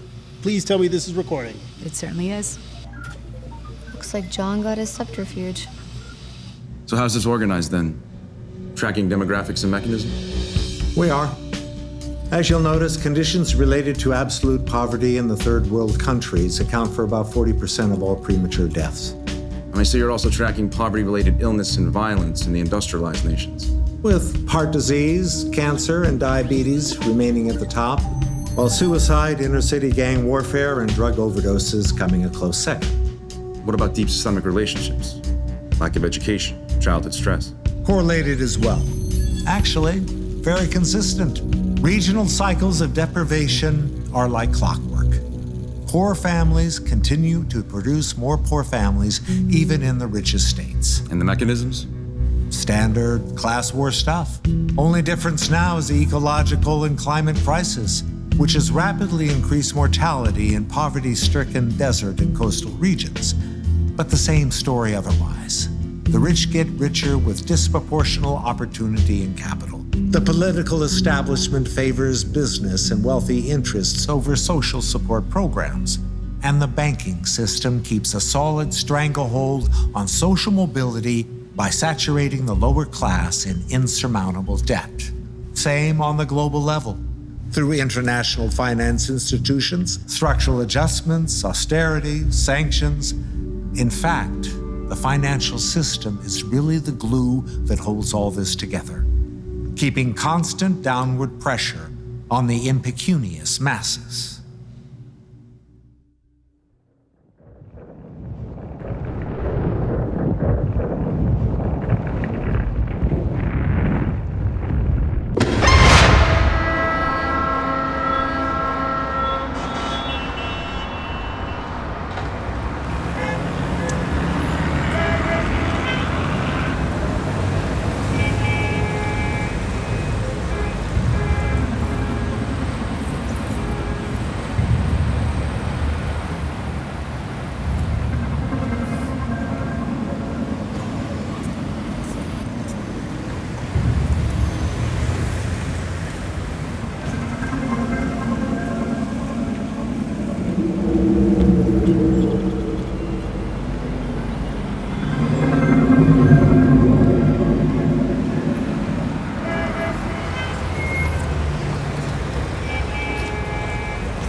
Evacuate proximal region. Program will commence in 10, 9, 8, 7, 6, 5, 4.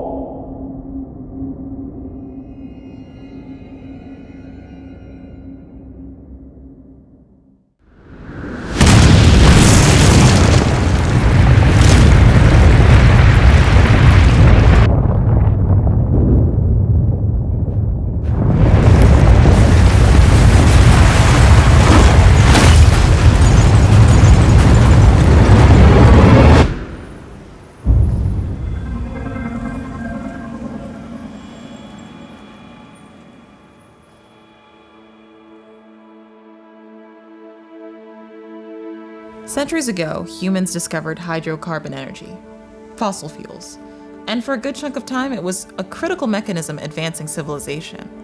But after a while it became obvious that its continued use posed insurmountable repercussions, damaging the environment. So we eventually had to stop using it completely, figuring out other means.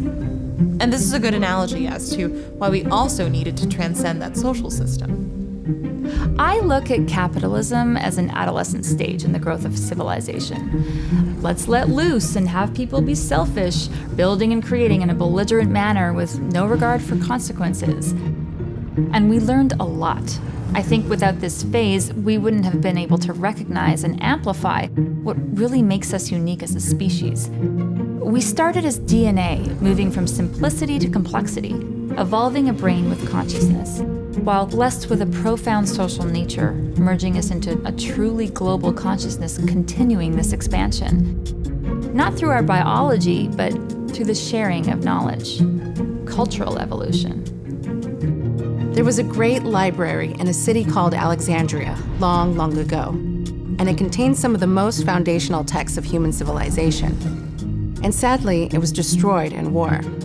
Many centuries later, a famous astronomer named Carl Sagan commented on the subject.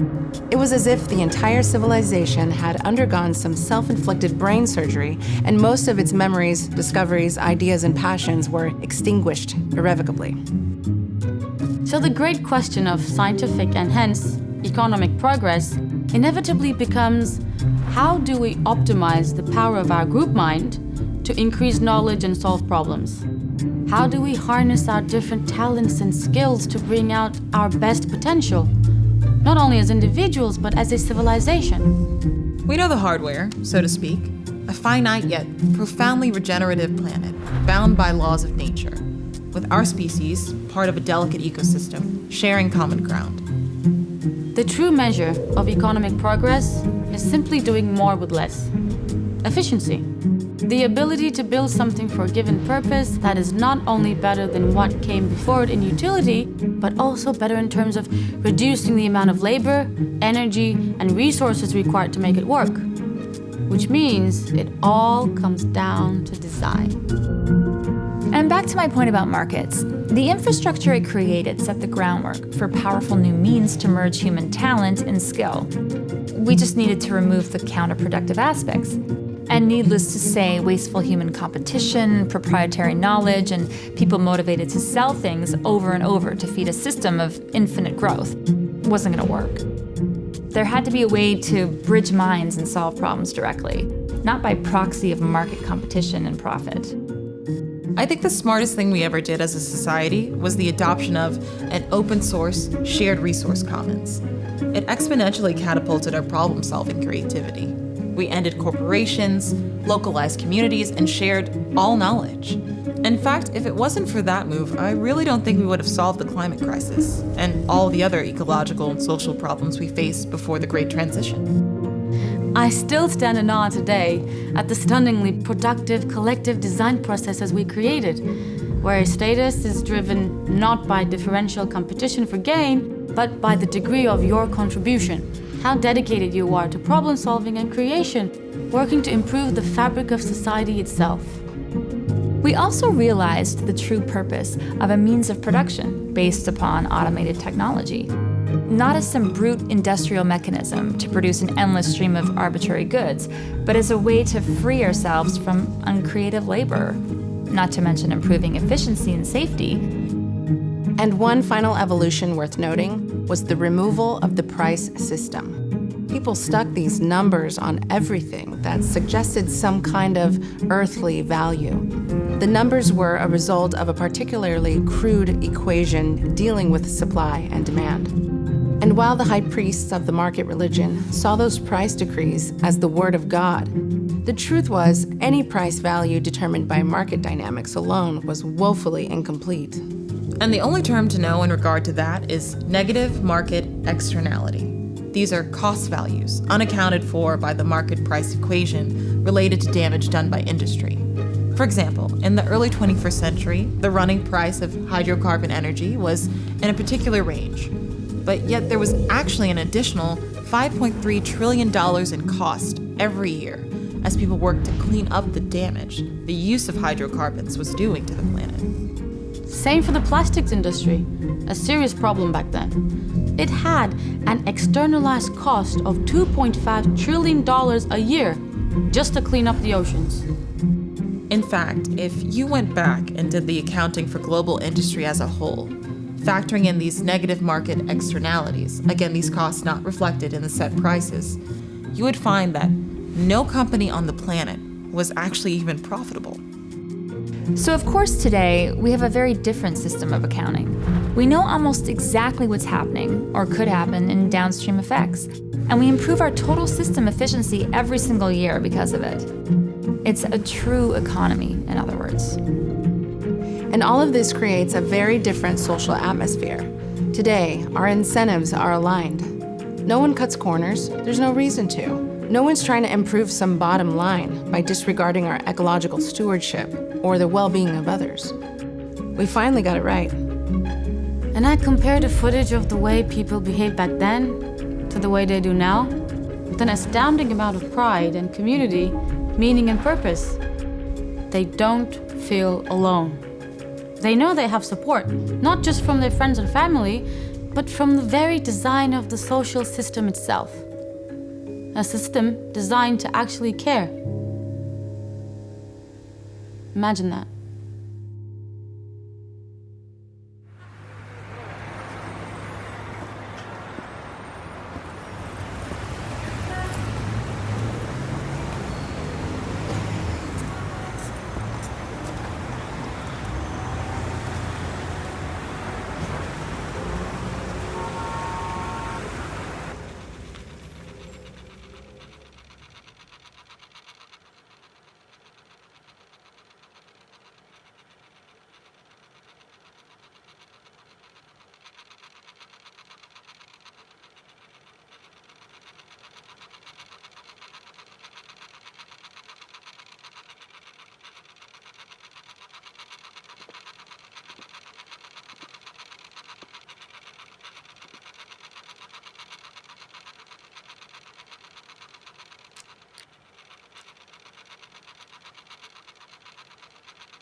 The low polygon people are here.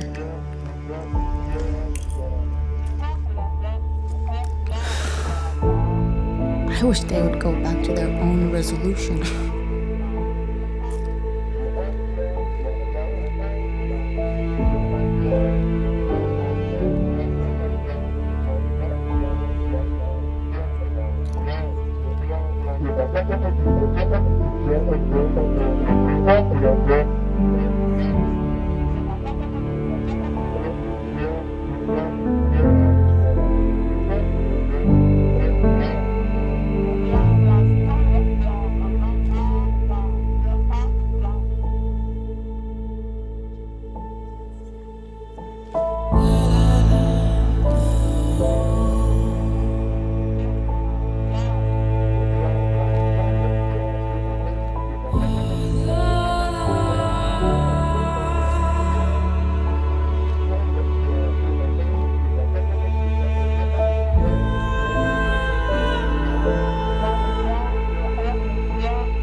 How are you still standing?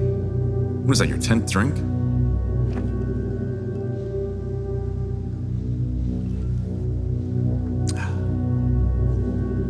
Apple juice. What's that? That is a breach alarm. Looks like Orion is continuing through our security. And on that note, John, I need to know your intent. I've explained the mandate and how it's far bigger than both of us. Policy of inaction is still a policy of action, Simon. Well, if you'd like, we could continue this colorful debate another time, assuming you're willing to assist us here now. Signal source. What are the regional markers? Well, that's part of the problem. The best we have is a desert region on the west side of North America, about 10,000 square miles. It's not too horrible. I assume your satellites have been scanning more remote terrain? Of course, nothing out of the ordinary has been seen. What about surveillance gaps? Are the satellite passes seamless? For the most part, there are some periodic latitudinal gaps, but they only last a few hours. Is it possible Orion's aware of them? Exploiting them? That's what I'd do. I suppose, but highly unlikely. They would have to already be in our system to know the trajectories. Show me the gaps. You want my help or not?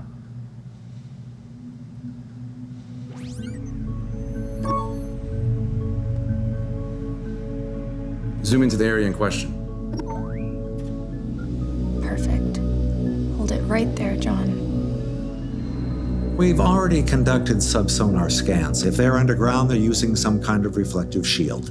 But what I think would be best for you is to analyze the signal code itself. See if you can find a signature.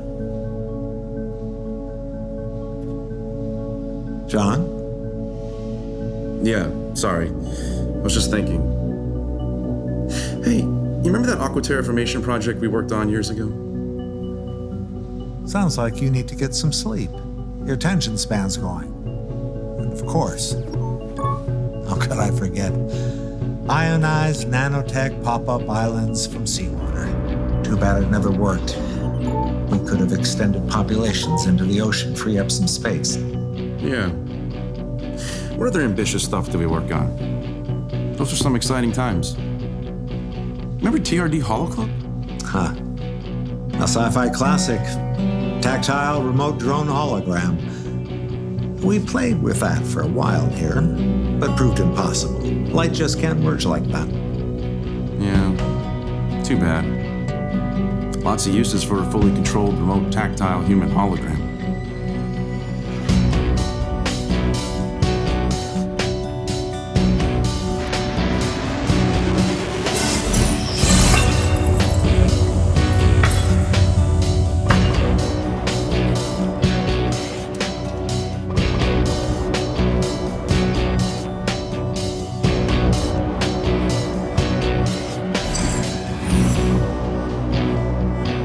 Cool, huh?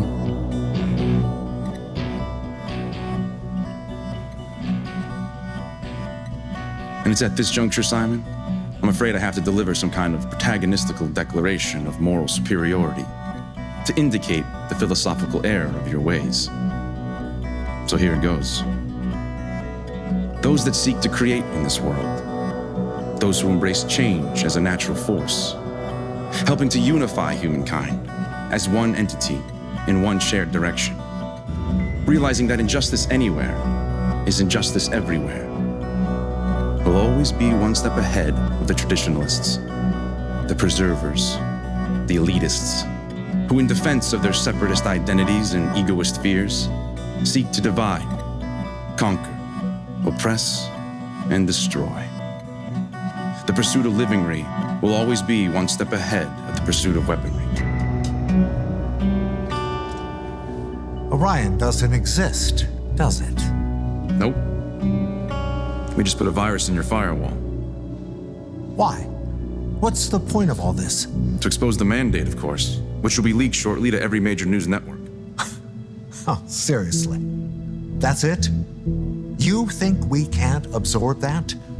That we haven't perfected endless ways to deflate and confuse public perception when needed? Well, then I guess you have nothing to worry about. See you around, Simon.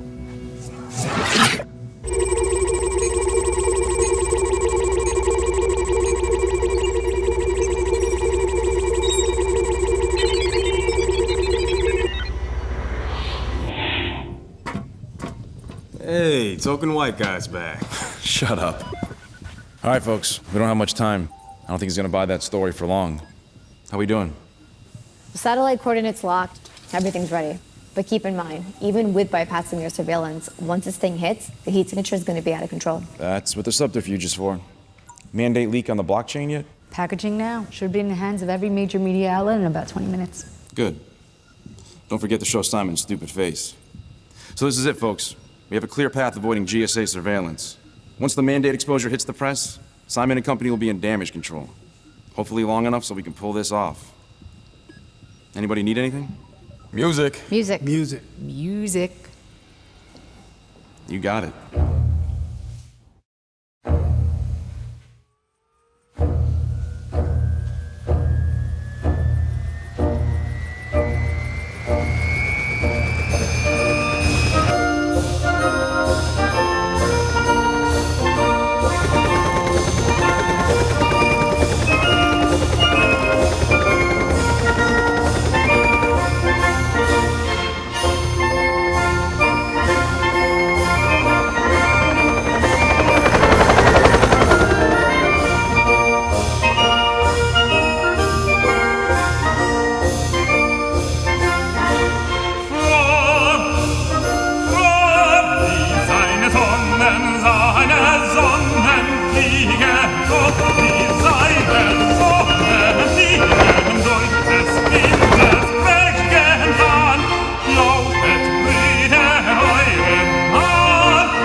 All right, everybody, come on.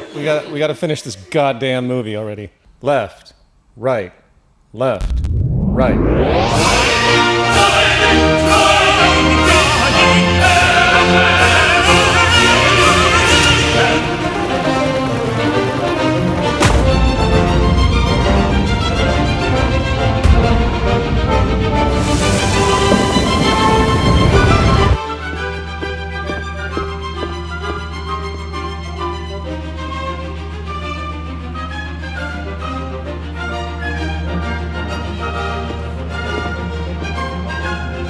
Responding to this new leak by Concordia purporting to reveal a policy of neglect where the death of millions in poverty was deliberately accentuated by international trade policy.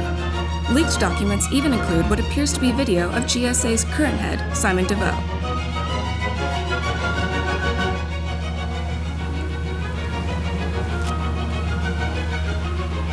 Don't look at me like that. Standard operating procedure, folks. Get your media agents out there and start changing the narrative.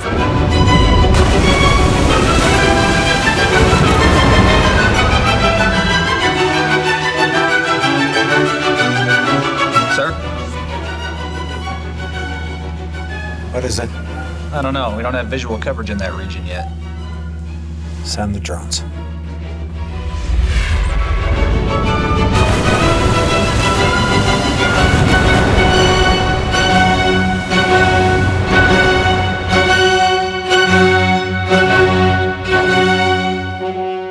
Holy shit, it worked. Shall we alert the base? Indeed. The migration begins. It's an artificial island, sir, in the Pacific, about 700 miles off the coast of North America. Holy shit, it worked. Scramble fighters to destroy? Now, see this? It's a plasma congealed electromagnetic field, impenetrable. How do you know that? Because I know the creator. And scene.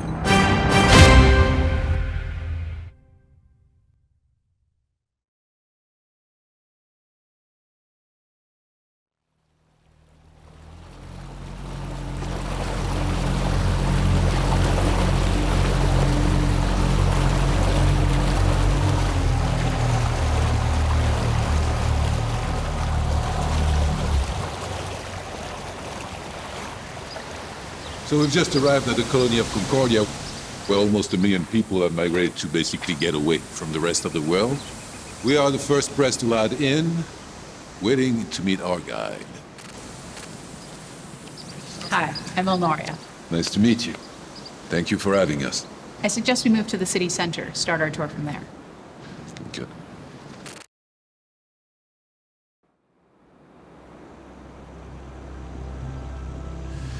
So there's been a lot of speculation on the mainland about what goes on here. You're depicted as some kind of a cult, claims of human rights abuses, and your media is being censored pretty aggressively. Well, that's why you're here. This island wasn't created to escape the world. It was created to set an example, to change the world, show what's actually possible if humankind decided to work together. So where would you like to start? I guess technicals? How are you powering this place? Mixed renewable integration. The island's core baseload systems are solar, wind, and ocean, while localized kinetic energy capture, mixed-use reuse mechanisms are designed into most everything. Like footsteps? Footsteps, vehicle motion, pipe flows, anything that moves, we recapture. We're at about 5,000% efficiency, more energy than we know what to do with. That's insane. Not really. The Earth is, in effect, a perpetual motion machine. You people on the mainland could easily do the same thing, but your economic system simply isn't conducive to integrative design. Speaking of which, let's head to the development center around the corner. Okay.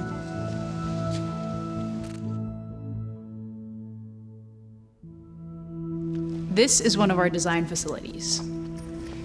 Okay. Like an office. So these people are employed. Employed? I suppose in the most technical sense of the word, sure. But we have no systemic slavery here. No one's coerced to submit for their basic survival. Something I suspect might be very foreign to you. But everyone needs to do something, right? So how do you network skills, organize trade, markets? There is no trade. There are no markets. There is no currency. Those who wish to contribute do so through collaborative design in an open source environment. What you think of as industries of production on the mainland is unified here. Wait, I don't understand. These people are not paid to be here? Are they motivated? Well, how is anyone motivated? Do you need to get paid to get out of bed in the morning? Do you need to be paid to ensure your own health, the health of your family and friends?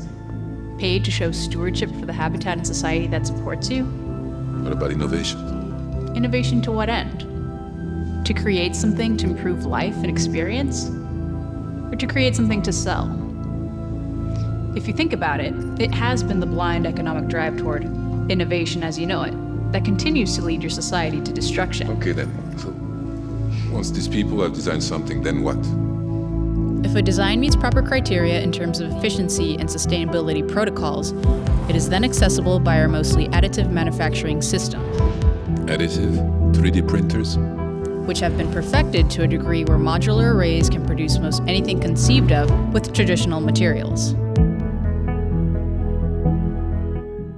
And by the way, there's no waste here. Our AI design filters won't allow production of any item that isn't 100% regenerative. Sorry, I'm speechless.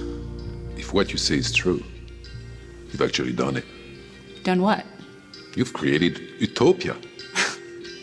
If you want to sound like an idiot, sure. This isn't utopia, friend. It's simply pragmatic design. Come, let me now show you our democratic system, how we use direct democracy to eliminate politicians and control problems. What? No elections? No ghouls? God, no. Wow. So where do I sign up? I want to join your cult as soon as possible. I'll see what I can do. Please. I don't know if I can take much more. So I'm afraid we're going to have to wrap this up for now, but as we discussed, I will be back for the second part of this interview fairly soon, specifically to discuss the colony of Concordia and their historical influence. Sure. So, what's the name of the documentary? InterReflections. Interesting. But before we end, I had a rather strange request. If you could address those vulnerable or confused souls, before the Great Transition, given, as you put it earlier, we barely made it at all, what would you say to them? Wow, that is a strange request. I think I would paraphrase the words of a notable civil rights activist from the mid-20th century named Bayard Rustin. And he said, "You are all one. And if you don't know it, you're gonna find out the hard way."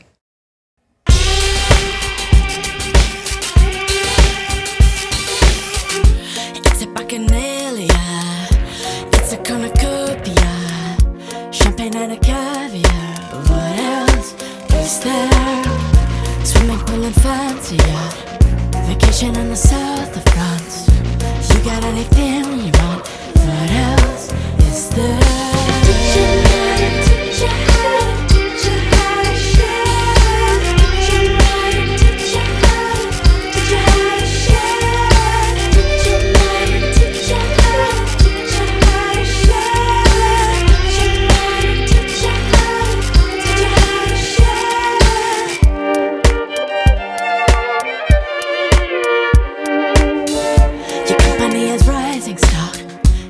In the Eastern Bloc, no complaining in the sweatshop. What else is there? Making deals in the back room. You don't like it, you can change the rules. Think your friends in the legislature. What else is there? Teach your man, teach your how, teach your how to share. Teach your man, teach your how, teach your how to share. Teach your man, teach your how, teach your how to share. Teach your man, teach your how, teach your how to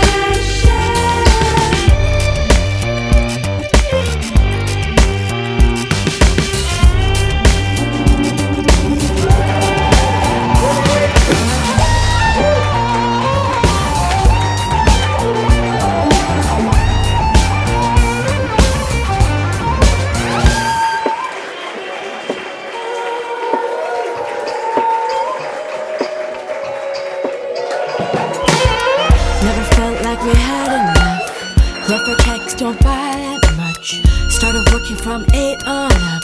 What else?